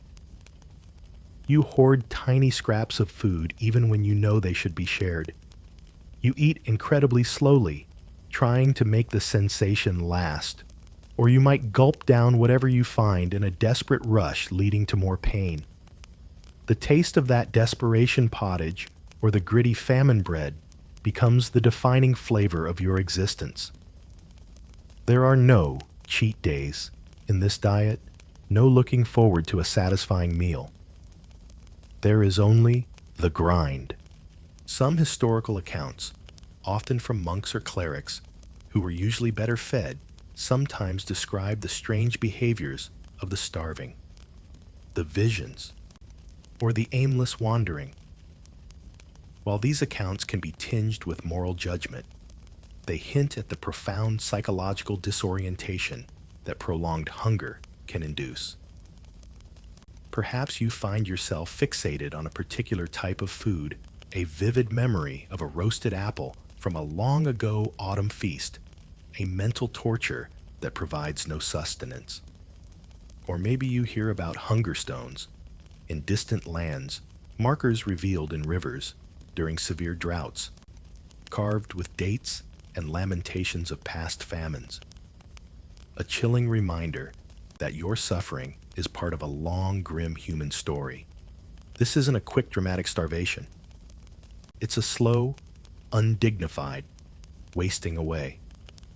It's the feeling of your life force seeping out of you drop by painful drop. The cruel grip of hunger chokes not just your body, but your humanity, reducing your existence to the most basic animalistic need. And as you lie in your cold, dark hovel, listening to the wind mock your weakness, you understand that this is what it truly means to be poor and hungry in a medieval winter, to fade, to diminish, to become a ghost of yourself, long before death finally claims you. Your body, as we've uncomfortably explored in the last section, is already engaged in a desperate losing battle against the slow decay of chronic hunger, that cruel grip of malnourishment making you fade day by day. But the medieval winter has another more aggressive predator in its arsenal, one that thrives in the very conditions you're forced to endure: disease. It sweeps through your cold, weakened body and your cramped, unsanitary living quarters like wildfire through dry tinder. That symphony of sickness we first mentioned, the one that provided the grim soundtrack to your awakening, it's about to reach its full, terrifying crescendo, because winter is when illness truly feasts. Remember your charming drafty hovel from Section 2, the one with the damp earthen floor, the leaky thatched roof, and the constant unwelcome breezes. It's not just uncomfortable, it's a 5-star resort for germs. The cold forces you and your family to huddle together constantly for warmth, sharing not just blankets, but also every cough, sneeze, and microbe. The lack of proper ventilation beyond the smoke hole in the roof and the myriad cracks in the walls means the air inside is thick and stagnant, a rich soup of exhaled breath smoke and whatever invisible contagions are floating around. It's the perfect breeding ground for respiratory illnesses. Not exactly the fresh country air we idealize, is it more like a medieval petri dish? And your body, already weakened from months of inadequate food, as detailed in Section 8, has very little fight left in it. Malnutrition devastates your immune system, leaving you wide open to attack. So when the first person in your family starts with a dry hacking cough or a sudden fever, you know, with a sinking heart that it's unlikely to stop there, it will spread, inevitably. The most common unwelcome guests are the coughs that rack your chest, feeling like your lungs are being scraped raw. Bronchitis, influenza, and pneumonia, though you wouldn't know them by these names, just as lung fever or a bad room, are rampant. A simple cold, something you might shrug off in better times, can quickly escalate into something far more sinister. You'll lie on your damp straw pallet, alternating between burning fever and bone-jarring chills, your head throbbing, every muscle aching. Your breath comes in shallow, ragged gasps, each one a painful effort. The darkness of your hut seems to press in on you, amplifying the sounds of your own suffering and the distressed coughing of your loved ones. Tuberculosis, or consumption, as it was chillingly known, was another frequent visitor, a slow, insidious killer that would gradually waste a person away with persistent coughing fever and night sweats. It thrived in the close, damp living conditions of the poor. Then there were the various fevers and agues, some of which might have been forms of malaria in marshy regions, or typhus spread by lice, which, by the way, were also enjoying the cozy, unwashed conditions of your winter attire. Personal hygiene is a luxury when water is freezing and soap is non-existent for your class. You might try to keep clean, but it's an uphill battle. Let's just say the medieval equivalent of a spa day was probably just not actively having things crawl on you. The prevailing medical theory of the time, if it even trickled down to your level of society, was often based on the idea of miasma, that diseases were spread by bad air or noxious smells. You might see wealthier households burning incense or scattering fragrant herbs to purify the air, a practice you certainly can't afford, though considering the aromatic consequences of your dung fire or the general smoky atmosphere, perhaps you were inadvertently attempting some form of air purification, albeit a rather pungent one. Some folk beliefs might suggest carrying a specific amulet or reciting a charm to ward off sickness. Desperate times call for desperate, if ineffective, measures. There was even a belief in being hag-ridden, where nightmares, sleep paralysis, and a general feeling of being unwell upon waking were attributed to a malevolent, supernatural entity pressing down on your chest. Symptoms perhaps easily explained by fever, breathing difficulties, and the psychological stress you're under. When sickness takes hold, there are no comforts, no clean sheets, no soothing medicines, no quiet sick room. You endure it in the same cold, damp, smoky, overcrowded space where you live, eat, and sleep. Your family members themselves, likely ill or on the verge of it, can offer little more than a shared misery and perhaps a sip of cold water, if the bucket isn't frozen. The sounds of sickness become overwhelming. The constant coughing, the wheezing, the groans of pain, the distressed cries of a feverish child. The smell of unwashed bodies, stale air, and sickness itself hangs heavy, a cloying testament to the suffering within. Historians and medical experts continue to debate the precise identity of certain medieval pestilences that are described in contemporary chronicles. The vague descriptions of symptoms often make it difficult to match them with modern understandings of virology and bacteriology. Was that particular outbreak of sweating sickness a virulent form of influenza or something else entirely? And what was the actual impact of any rudimentary public health measures, like isolating the sick in peasant communities, where such measures were almost impossible to enforce effectively? These questions remain subjects of ongoing research. The fear of disease is palpable, almost as debilitating as the illnesses themselves. You fear for your own life, of course, but the agony of watching your children suffer, of seeing their small bodies racked with fever and their breathing labored, is a torment beyond words. Their whimpers in the dark are a constant knife to your heart. You feel utterly helpless, a spectator to their pain, able to offer nothing but your own presence and a shared descent into misery. Disease doesn't just bring physical suffering, it also has devastating practical consequences. When the adults in a family are too ill to work, to gather fuel, to search for food, to perform any necessary chores, the entire household teeters on the brink of complete collapse. the already meager fire dies out. The last scraps of food remain uncooked. The downward spiral accelerates. It's a vicious cycle. Malnutrition weakens the body, making it susceptible to disease, and disease prevents you from obtaining the nourishment needed to recover. So as winter deepens, your hovel becomes less of a shelter and more of an infirmary, a prison of sickness. The coughing darkness is filled with the tangible presence of illness, a relentless hunter picking off the weakest members of your family and community. It's a grim feast, and you and your loved ones are the unwilling banquet.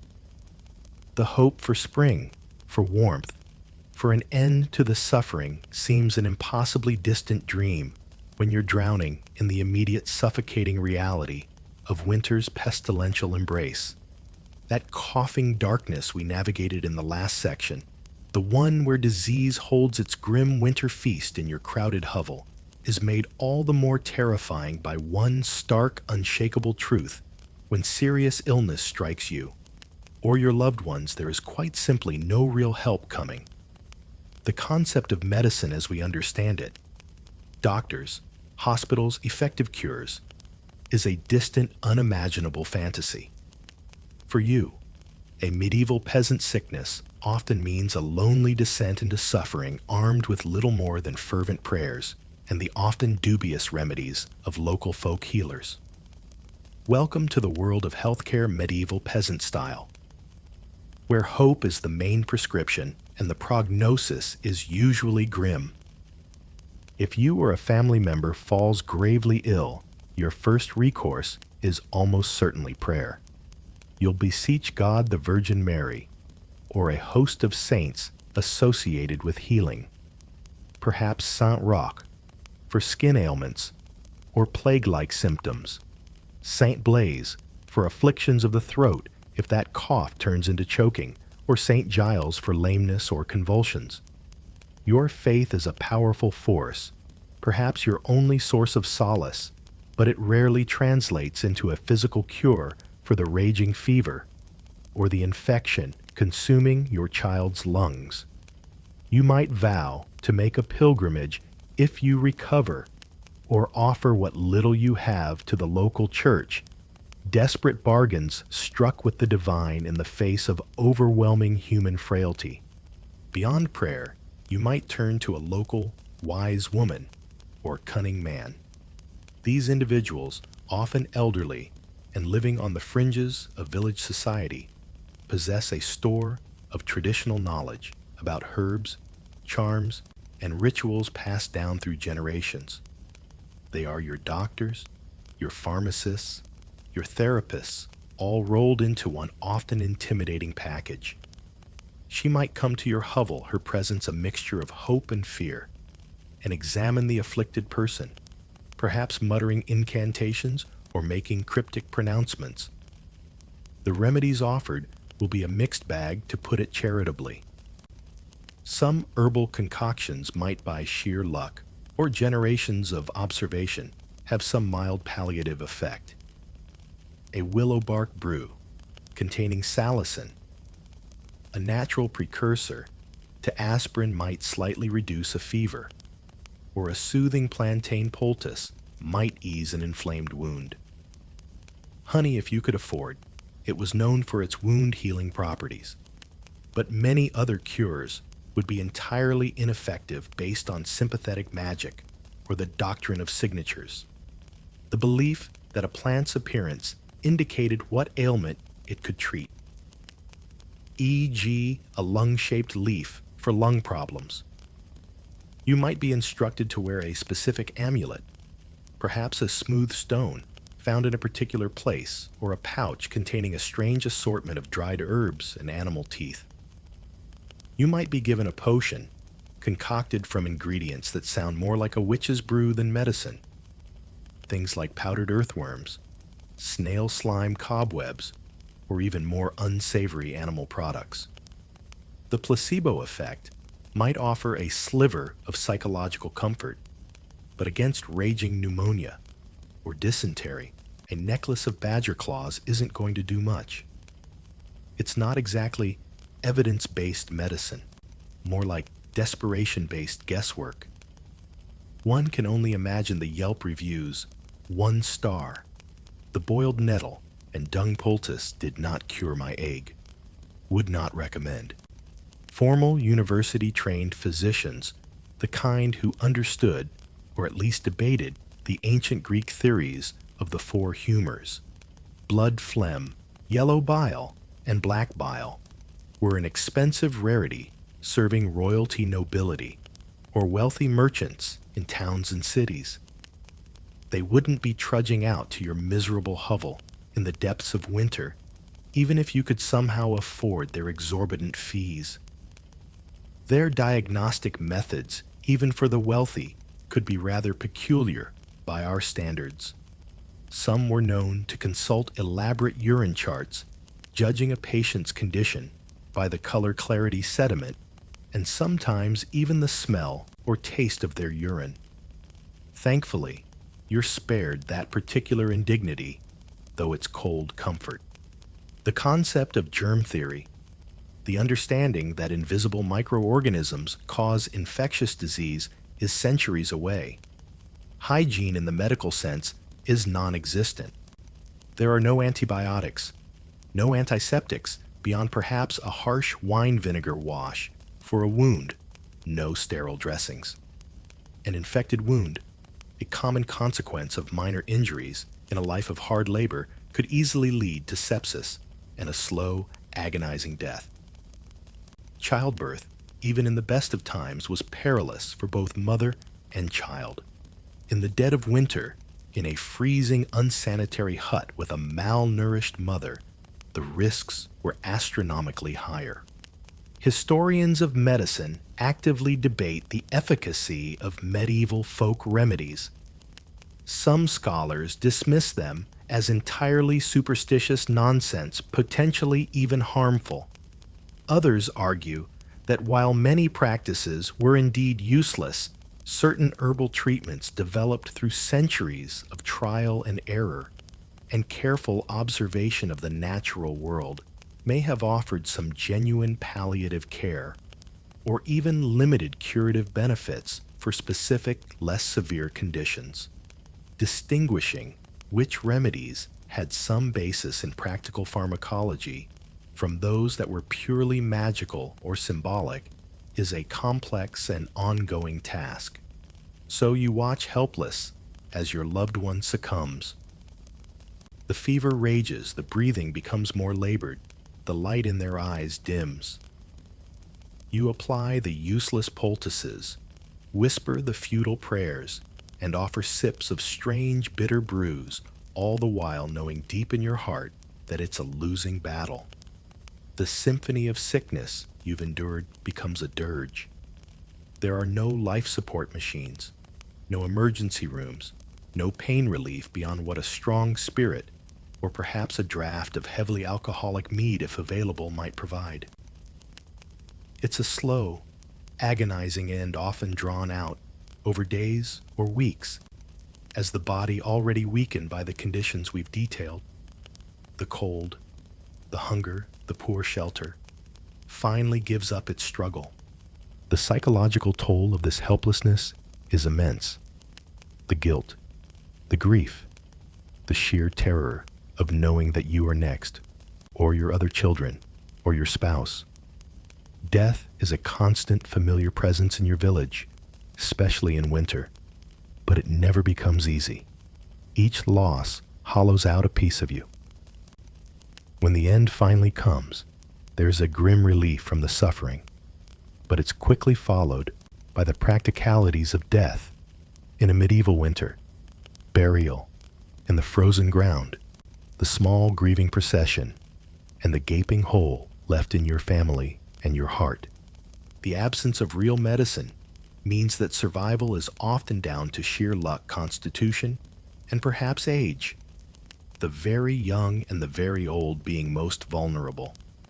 That slow wasting away we talked about in Section 8 is often the prelude to this final futile battle against an illness your body simply cannot overcome.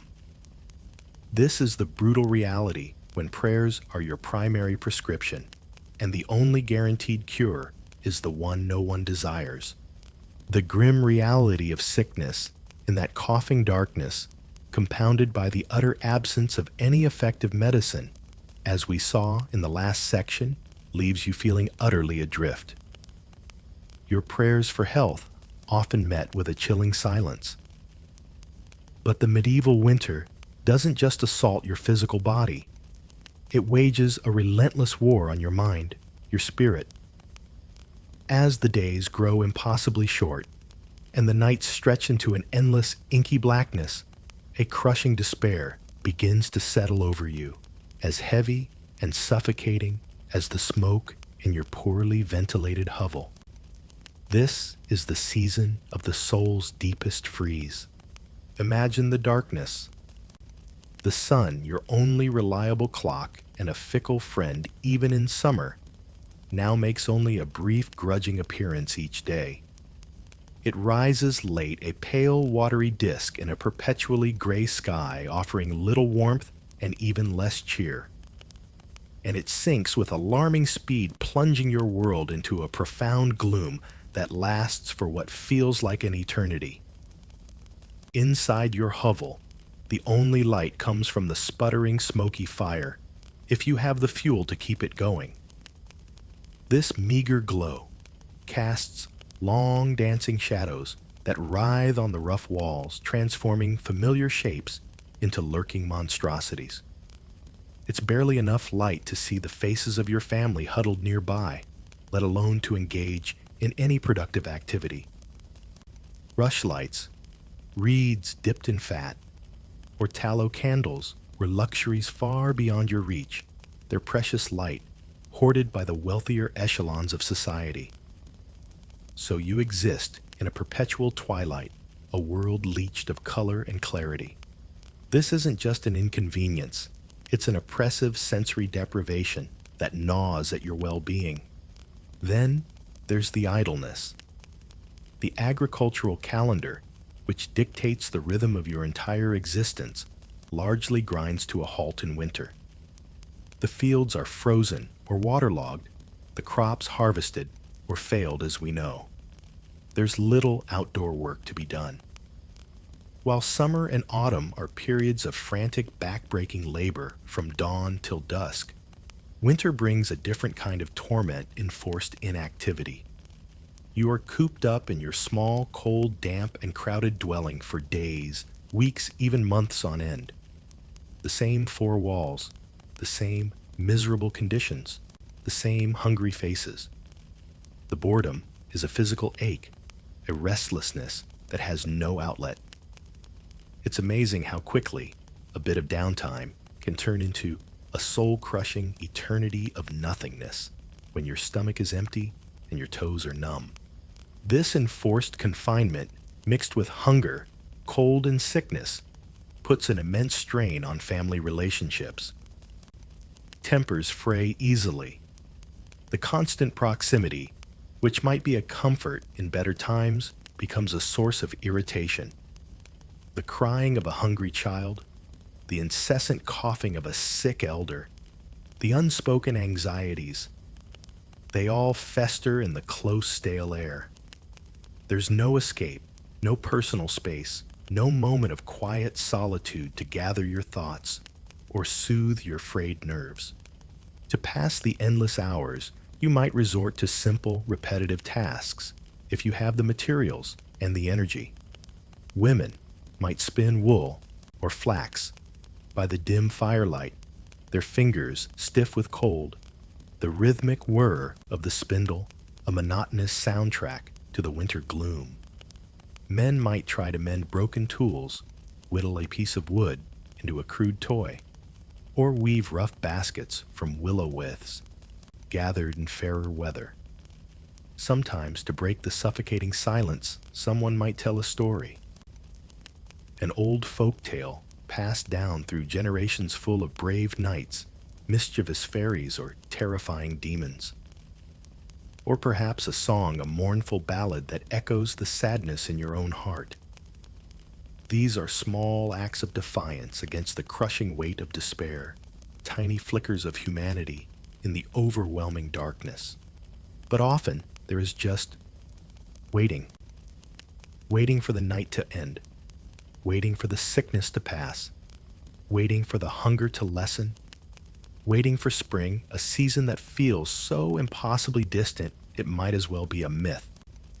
This waiting breeds a profound sense of hopelessness. You feel trapped, not just by the walls of your hovel, but by the season itself, by your poverty, by a fate that seems cruel and indifferent. You might look at your children, their faces pale in the firelight, and wonder what future awaits them in this harsh world. It's hard to dream when your reality is a constant struggle for the barest necessities. Medieval theologians sometimes wrote about the sin of acedia, a kind of spiritual sloth, listlessness, or profound despondency that could afflict even the most devout. It was seen as a dangerous state, a turning away from God's grace.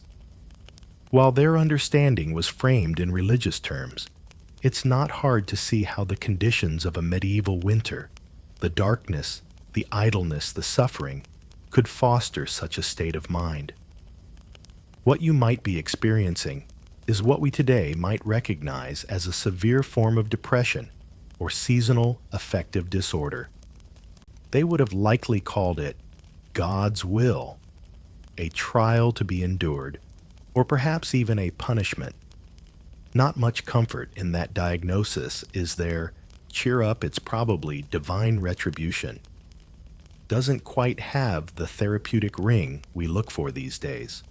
Social historians and psychologists continue to debate whether modern concepts like seasonal affective disorder, SAD, can be accurately or usefully applied retrospectively to medieval populations. Did their socio-cultural and religious frameworks, which often emphasized communal endurance, the promise of an afterlife, or the cyclical nature of hardship, provide different interpretations and coping mechanisms for winter-induced gloom than our more secular individualistic society does? Or was the raw human experience of despair, when faced with such relentless adversity, largely the same, regardless of the era? It's a fascinating question about the interplay of environment, culture, and the human psyche. The lack of control is a key ingredient in this recipe for despair. You can't control the weather. You can't control the harvest. You can't control the spread of disease. And you certainly can't control the demands of your Lord or the church. You are a pawn in a much larger, harsher game. This feeling of powerlessness, combined with the physical miseries, grinds down your spirit. The fire's fading hope, which we spoke of as a symbol of your struggle for warmth, now also reflects the fading hope within your heart. The coughing darkness isn't just about physical gloom. It's about the darkness of a mind that can see no way out. As the days blur into a monotonous cycle of cold hunger and gloom, the will to keep fighting can wane. It takes an immense inner strength to face each new day with anything other than resignation. The vibrant tapestry of life, with its small joys and varied experiences, shrinks to a few grim, repeating threads.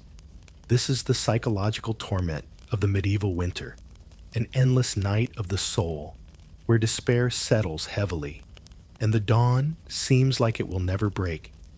That crushing despair we explored, the one born from endless nights, stifling idleness, and the cold weight of hopelessness isn't just a battle fought in your mind. It's a shadow that darkens even the most fundamental, unthinking acts of survival. You've battled for food, for warmth against sickness, and within your own spirit.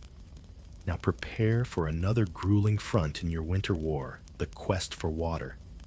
It sounds so simple, so basic. But in the iron grip of a medieval winter, even accessing this life-giving liquid becomes a perilous, life-threatening trial, another daily testament to your precarious existence. Your usual water sources, perhaps a communal well in the village center, a nearby stream, or a spring bubbling from a hillside, are now transformed by the deep freeze. The stream, or river that flowed so freely in summer, might now be a silent, solid ribbon of ice, its surface deceptively beautiful, treacherously slick. The village well, if it's shallow, might have a thick cap of ice that needs to be laboriously broken each morning. Even a spring, usually more resistant to freezing, might be reduced to a pathetic trickle, surrounded by treacherous sheets of frozen spray. That refreshing gulp of cool water you took for granted in warmer months, it's now a hard-won prize. Imagine the scene: you, or perhaps one of your older children, wrapped in whatever thin patched garments you possess, heading out into the biting pre-dawn chill. Your breath plumes in the frigid air, mirroring the frost that coats every surface. You carry a heavy wooden bucket or an earthenware pitcher, your fingers already numb inside crude mittens, if you even own such a luxury. Reaching the water source is an ordeal in itself, trudging through frozen mud, deep snowdrifts, or navigating icy paths, where a slip could mean a broken limb, a death sentence in your world. Not exactly a pleasant stroll to the water cooler, is it? More like an extreme winter sport with dire consequences. If the stream is your source, you might have to spend precious minutes, your hands aching with cold, chipping away at the ice near the bank with a heavy stone or a crude iron tool, hoping to create a hole large enough to dip your bucket. The risk of falling through into the frigging water is terrifyingly real. Such an accident in these temperatures, with no immediate way to get warm and dry, would almost certainly be fatal. The water you finally manage to collect is icy, painfully so, and carrying it back without spilling too much. Your muscles screaming from the cold and exertion is another challenge. If the well is frozen, a communal effort might be needed to break through the thick layer of ice each day, a shared misery that does little to foster good cheer when everyone is cold, hungry, and irritable. Sometimes the ice is so thick or the well so deep that accessing water becomes almost impossible for days on end. What about melting snow or ice? It seems like an obvious solution, and indeed, it's often your only option. But it's not as simple as it sounds. First, you have to gather the snow, or ice, a laborious task in itself. A bucket full of fluffy snow yields a surprisingly small amount of water. Ice is heavier, but harder to break and carry. Then you need fuel, that precious, scarce commodity we discussed in Section 7, to melt it over your struggling fire. This diverts fuel that could be used for a sliver more warmth or for attempting to cook your meager, desperate pottage. It's another cruel calculation in the arithmetic of survival and the quality of this melted snow or ice water. Let's just say it wouldn't win any purity awards. Snow often collects soot from the air, your own fire contributing to this charming local atmosphere. Bird droppings, animal hairs, and all sorts of other debris. Ice chipped from a river or pond can contain frozen vegetation, mud, and who knows what else. You might try to let the worst of the sediment settle, or strain it through a piece of rough cloth, but it will still likely be murky with a flat, slightly off taste. But when thirst is clawing at your throat, you'll drink it. What choice do you have? Artisanal, hand-chipped ice water with earthy notes might sound fancy on a modern menu, but for you, it's just another grim necessity. Dehydration is a silent, insidious threat in winter. You might not feel as thirsty in the cold as you do in the summer heat, but your body still needs water. The dry, cold air, plus any exertion from gathering fuel or water, can lead to fluid loss. And when you're already weakened by hunger, as we saw in your wasting away phase, dehydration can accelerate your decline, leading to dizziness, confusion, and further organ strain. The lack of readily available water also has a devastating impact on hygiene.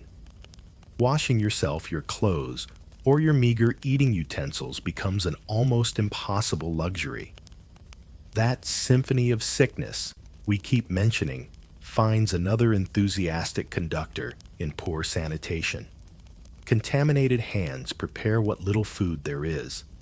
Lice and fleas, already your unwelcome companions, thrive in unwashed bodies and unchanged clothes.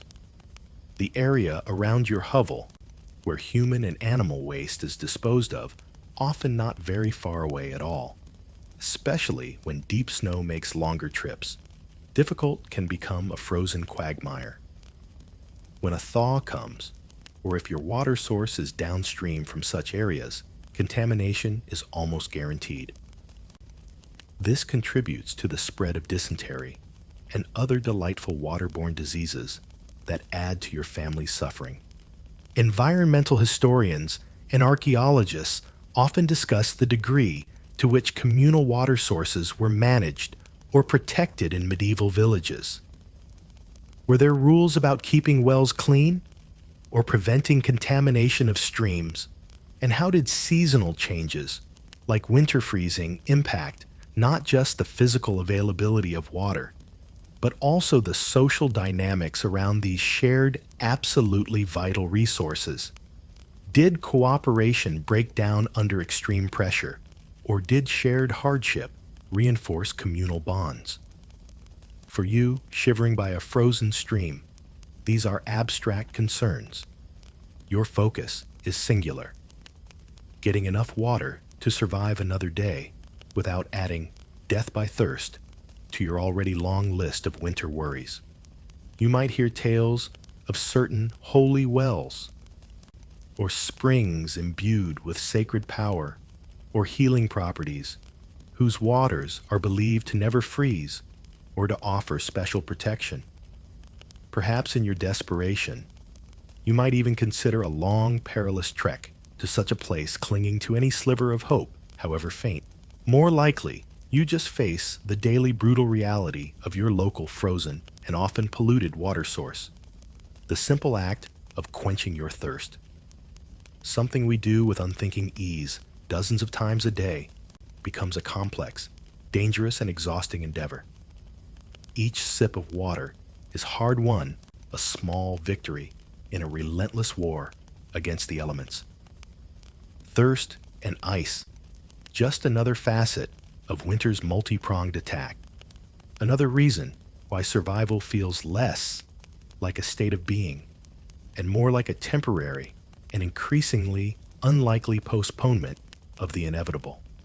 That perilous quest for water we just endured, chipping away at ice with numb fingers, highlights yet another glaring vulnerability in your medieval winter survival kit, your clothing.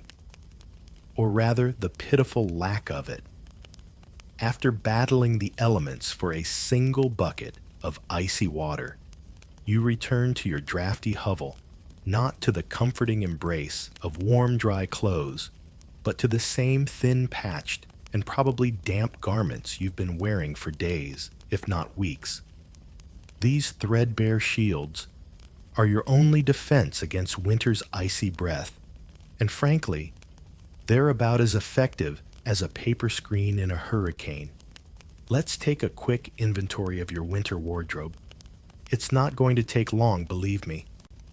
You likely possess one or two tunics, probably made of coarse, scratchy wool, the medieval equivalent of wearing a Brillo pad, but slightly less insulating.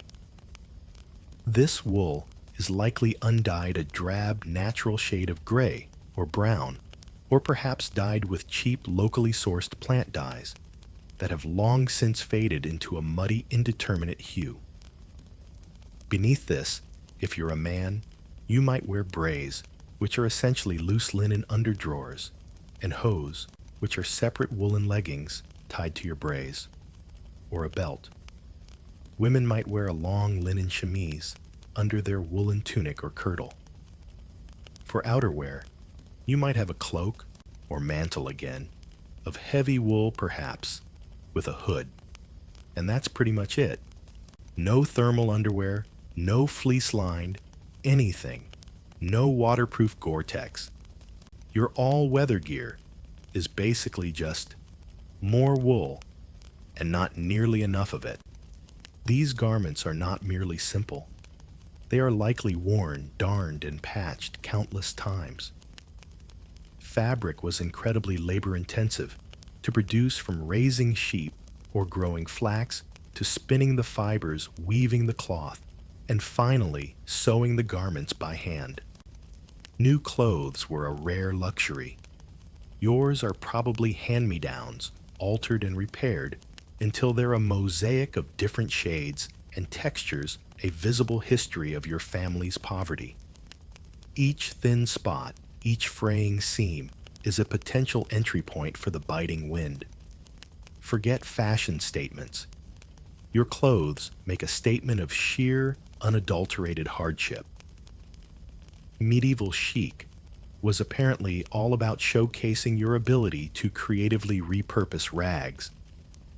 The concept of layering, as we understand it for warmth, is limited by the sheer scarcity of items. You wear what you have all at once. And these natural fibers, while offering some warmth when dry, are terrible once they get wet.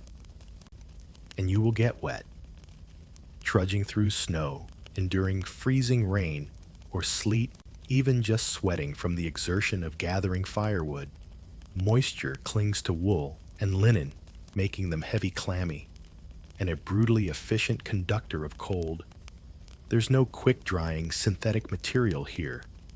Once your clothes are damp, they stay damp, chilling you to the bone, especially in your unheated, humid hovel. That fire's fading hope from Section 7 offers little chance of thoroughly drying anything. Imagine the sensation, the constant scratchiness of rough wool against your skin, already sensitive from cold and malnutrition. The clammy embrace of damp fabric that never quite dries. The way the wind seems to cut straight through the thin material, raising goosebumps and setting your teeth chattering. It's a perpetual state of low-level discomfort, punctuated by moments of acute shivering misery. And what about your feet? If you're fortunate, you might have crude leather shoes, or turn shoes perhaps with a thin leather sole, offering minimal protection from the frozen, uneven ground. Or maybe you have wooden clogs, clumsy and cold, but better than nothing. Many, however, especially children, might go barefoot or have their feet wrapped in rags. Even if you have shoes, socks as we know them are not common. You might have foot coverings made of cloth or just rely on your hose extending down. The risk of frostbite to your toes and indeed your fingers and nose is incredibly high. That wasting away we spoke of makes you even more susceptible as your body struggles to maintain circulation to your extremities. The dull ache of chilled feet is a constant companion. Textile historians and archaeologists actively debate the actual warmth and durability of average medieval peasant woolens. They consider factors like the breeds of sheep common in the period, some producing coarser, others finer wool, the methods used for processing the wool, scouring carding, spinning, and the density and type of weave employed. Did a tightly woven worsted offer significantly more protection than a looser homespun woolen? And how much did these factors vary regionally or change over centuries, impacting the daily winter survival chances of someone like you? These academic discussions try to unravel the material reality of your threadbare existence. One quirky, desperate measure you might resort to for a tiny bit of extra insulation is stuffing. You might tuck straw-dried moss or even old rags between your tunic and your skin, or inside your hose trying to create an extra layer of trapped air. It's uncomfortable, probably makes you even bulkier and scratchier, and its effectiveness is dubious, but it's a testament to your ingenuity in the face of relentless cold. It's the medieval equivalent of bubble wrap, only far less effective and much more likely to harbor small, unwelcome creatures. The sheer lack of adequate clothing impacts every other aspect of your winter struggle. It makes venturing out to find food or fuel an even more torturous experience. It makes you more vulnerable to the illnesses that thrive in the cold, that symphony of sickness, finding an easy host in a constantly chilled body. It makes sleeping in your drafty hovel an exercise in shivering endurance rather than restful recuperation. Your threadbare shields offer such cold comfort that the battle for warmth feels lost before it even begins each day. Forget about changing into something more comfortable when you get indoors. You probably sleep in most of the same clothes you wear during the day, adding another layer of grime and dampness to your already fragrant ensemble. Washing clothes is a monumental task, requiring precious fuel to heat water if you even attempt it in winter, and then an impossibly long drying time in the cold, damp air. So garments are worn until they are practically falling apart, imbued with the smells of smoke sweat, unwashed bodies, and whatever else your daily life throws at them. It's a personal aroma that definitely wouldn't sell well as a modern perfume, eau de medieval peasant, a heady blend of desperation and damp wool. Your clothing, then, is less a protection and more a constant, irritating reminder of your vulnerability. It's a flimsy barrier against an overwhelming force, a testament to making do with almost nothing. As you huddle by the fire if it's lit, or curl up under your thin blanket, the cold still seeps through, a chilling mockery of your efforts to shield yourself. Winter's icy breath finds every gap, every thin patch, every exposed piece of skin, leaving you to wonder how much longer these threadbare defenses can possibly hold. Those threadbare shields you call clothes, which we shivered through in the last section, offer precious little defense against winter's onslaught. And as you look around your small, struggling village, you realize you're not alone in your flimsy attire or your general misery.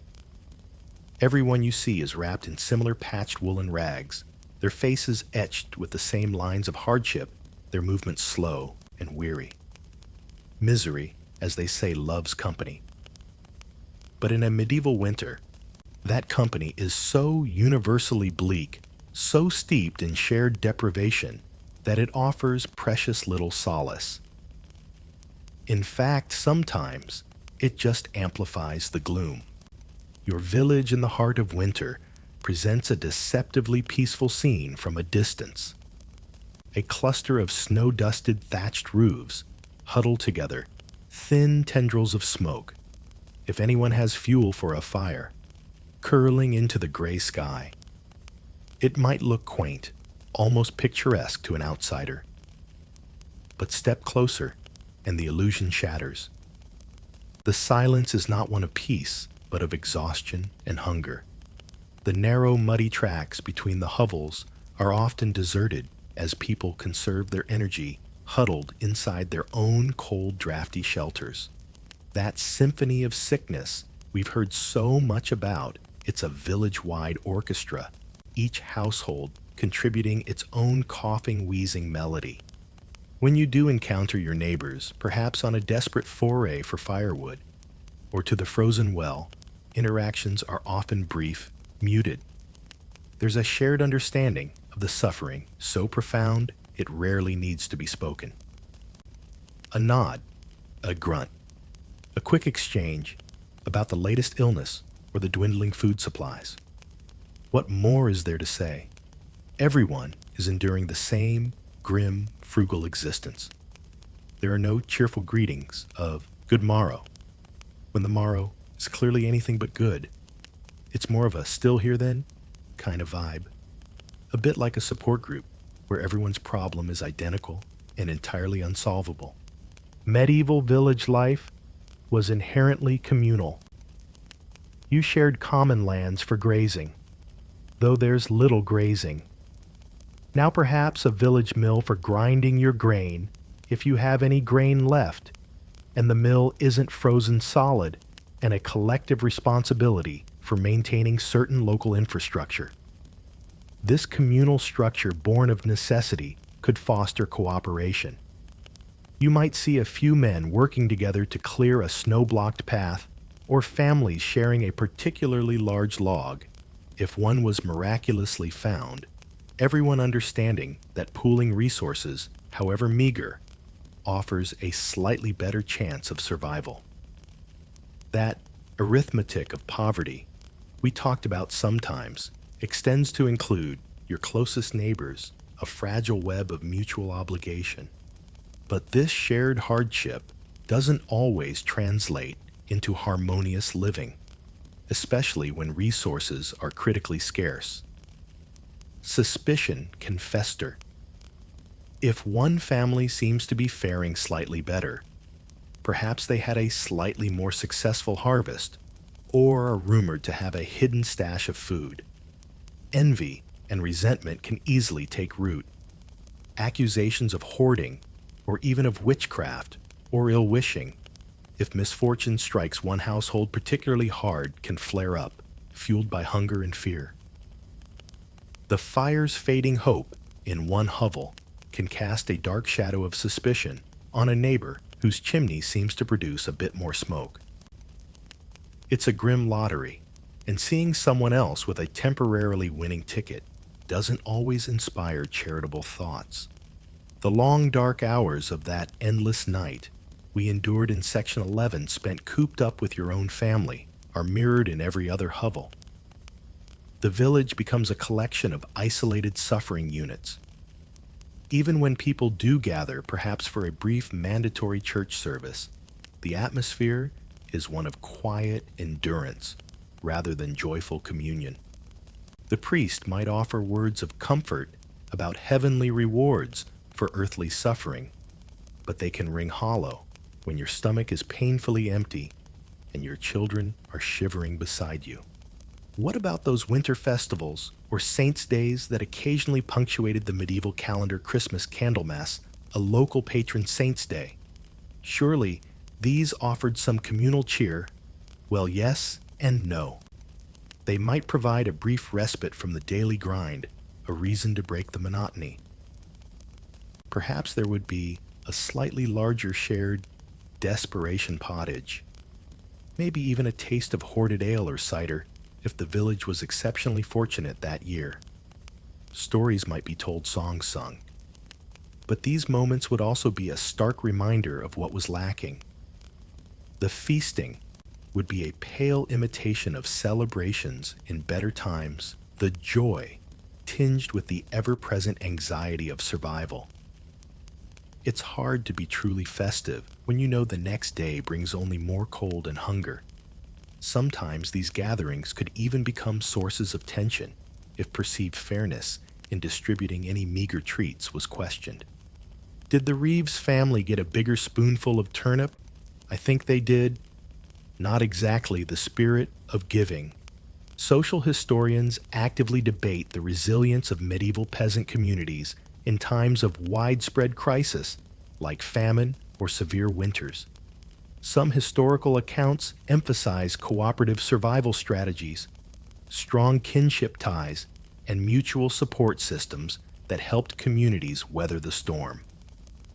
Others point to evidence of social breakdown, increased interpersonal conflict over scarce resources, the abandonment of the very old or sick, and the scapegoating of vulnerable individuals. The reality was likely a complex mix, varying from village to village and year to year, depending on the severity of the crisis and the pre-existing social fabric. The bonds of community, normally a source of strength, can feel like a trap in these conditions. You are surrounded by people who understand your suffering because they are living it too. But that shared understanding offers little practical relief. There's no one to turn to who isn't also struggling. The collective misery can be demoralizing, a constant reflection of your own bleak prospects. You might find yourself avoiding others, retreating further into the dubious sanctuary of your own hovel, simply because seeing their pain mirrors your own too closely. The normal social graces, the small kindnesses and courtesies of daily life, can erode when survival becomes the all-consuming focus. When every crumb of food, every twig of firewood is precious generosity becomes a difficult virtue. It's not that people become inherently evil. It's that the relentless pressure of deprivation can strip away the veneer of sociability, revealing the raw, desperate core of the will to live. So your winter company is indeed bleak. It's a fellowship of sufferers, a community bound not by joy or prosperity, but by shared endurance of an almost unbearable existence. There are fleeting moments of solidarity, perhaps, but they are islands in a vast ocean of hardship. The solace you find is minimal, the comfort cold. You are all in this together, and that, in the depths of a medieval winter, is precisely the problem. There's no escape, not even in the faces of your neighbors. That bleak winter company we just sat, with the village cloaked in shared misery, eventually almost imperceptibly begins to feel a shift. Not in mood, not immediately, but in the very air itself. After months entombed in the seemingly endless night of winter, a subtle change makes itself known, a faint, fragile whisper that perhaps, just perhaps, the world isn't entirely dead. This is the first tentative promise of spring, a hope so delicate you're almost afraid to acknowledge it, lest it shatter like a thin crust of ice. For those of you who have clung to life through the relentless siege, the profound relief that begins to dawn is almost too overwhelming to comprehend. It starts not with a grand announcement, but with tiny, almost insignificant details. One day, you notice that the oppressive darkness of your hovel lifts just a fraction earlier. The sun, that pale, distant disk, seems to linger a few moments longer before surrendering to the night. The quality of the light itself feels different, less harsh, carrying a hint of something other than frozen despair. Then comes the sound of dripping water, not the treacherous leak in your thatched roof this time, but the rhythmic melt of icicles from the eaves, a gentle percussion heralding the thaw. The relentless biting wind might soften just a touch, losing some of its razor edge. These are the first hesitant notes in spring's awakening symphony, a welcome change from winter's grim coughing orchestra. A cautious, almost fearful hope begins to stir within you, a feeling you'd suppressed for so long. You've seen too much suffering, too many false dawns to embrace it fully. But it's there, a tiny ember glowing in the ashes of winter's despair, fanned by these small signs. You find yourself scanning the landscape with a new intensity, searching for further proof. And slowly, painstakingly, the proof arrives. The iron grip of the frost begins to loosen. Patches of bare, muddy earth reappear from beneath the retreating snow, smelling damply of life. The frozen river groans and cracks its icy armor, beginning to break apart, revealing the dark, moving water beneath. And then, true miracles, the first impossibly brave shoots of green pushing through the cold soil. Perhaps a cluster of snowdrops, their delicate white heads nodding in the still, chilly air, or the vibrant yellow of an early crocus. You might even spot the first tentative buds on a willow tree. Birds you haven't heard for months begin to return their tentative calls, a startling contrast to the winter's silence. You might even venture out, your body still weak from the long ordeal of wasting away, to forage for the very first edible spring greens, young nettle tops to be carefully boiled into your desperation pottage, which now holds a hint of something fresh or the sharp, welcome tang of wild garlic leaves. These aren't just food. They're a sacrament, a taste of resurrection. It's amazing how exciting a bit of foliage can be when your diet has been bark and gloom for months. The relief when it finally begins to feel real is immense, almost physical. It's like a heavy shroud lifting from your shoulders, allowing you to take your first deep, untroubled breath in what feels like a lifetime. The oppressive atmosphere in your drafty hovel, while still far from comfortable, feels a little lighter. The fire's fading hope is now replaced by the growing warmth of the sun, a more reliable and generous source. But this relief is deeply intertwined with exhaustion and grief. You have survived. But at what cost? You look around at the empty spaces in your hut, the missing faces in the village, the friends, the family members, the little ones who didn't make it through the brutal cold, the rampant sickness, the gnawing hunger. Their ghosts linger, a poignant reminder of the winter's toll. There's a quiet sorrow that tempers the joy of spring's arrival. And the struggle isn't over yet. Spring ushers in what was often known as the hungry gap, or the starving time. Your meager winter stores are completely gone, and the first crops of the new agricultural season, oats, barley, peas, beans, have only just been sown in the newly thawed earth. It will be weeks, possibly months, before these yield any harvest. So while the world around you is bursting with new life, your own existence remains incredibly precarious. You are still weak, still hungry, and now faced with the demanding physical labor of plowing and planting on which your survival for the next winter depends. It's a cruel irony, nature's renewal, highlighting your continued desperate need. Talk about a tough crowd. Even spring can't cut you a break immediately. Historians and demographers continue to analyze data to understand the complex seasonal mortality peaks in the medieval period. They debate the exact interplay between the direct hardships of winter, the cold disease and outright starvation, and the lingering effects of malnutrition that carried into the subsequent hungry gap in spring, all contributing to the grim statistics of peasant life expectancy and population dynamics. Yet, despite the lingering hunger and the fresh grief, there is an undeniable shift in spirit. The endless night has finally broken. The future, which seemed entirely blotted out by winter's despair, now holds at least a sliver of possibility. The simple sight of a green leaf, the sound of a bird's song, the feel of slightly warmer air on your skin. These things are immeasurably precious. You survived.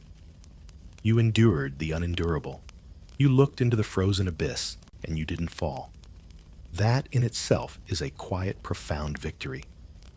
The memory of the winter, though, will remain etched in your mind, a gentle but scary reminder of how fragile life is, how thin the veneer between survival and oblivion. It's the kind of experience that gives you a new appreciation for not freezing to death in a mud hut. And so, as the soft light of this imagined spring morning begins to fill your mind, our journey through the harshest depths of a medieval winter slowly, gently draws to its close. The biting winds are softening, now replaced by a kinder breeze that carries the scent of damp earth and the promise of renewal. The oppressive, endless nights have finally surrendered to days that stretch a little longer, a little brighter, each one a small gift. You can let go of that bone-deep chill, that constant gnawing hunger, the suffocating despair. Feel the tension ease from your shoulders, the fear recede from your heart. The symphony of sickness, that grim chorus of coughs and suffering, is fading into a quieter, more hopeful silence, punctuated only by the distant sounds of a world reawakening. The images of that drafty hovel, the rotten sustenance, the threadbare clothes, can now begin to soften, to lose their sharp, painful edges. Remember, as you lie there in your own comfortable bed, in your own warm room, the profound distance between your reality and the one we've just walked through together. The next time you feel a little cold, perhaps, when you're snuggled under your duvet, spare a fleeting thought for those who faced winter with nothing but a handful of straw and a desperate prayer. Remember the simple miracle of waking up warm with food in your belly and the comforting presence of loved ones who are not fighting for their very breath in the frozen darkness. Let the story settle. Let the images fade. Allow the peace of your own surroundings to envelop you. You are safe. You are warm. And hopefully, you are drifting just a little towards a deep and restful sleep, carrying perhaps a newfound appreciation for the simple comforts that make our modern lives so profoundly different. Sweet dreams.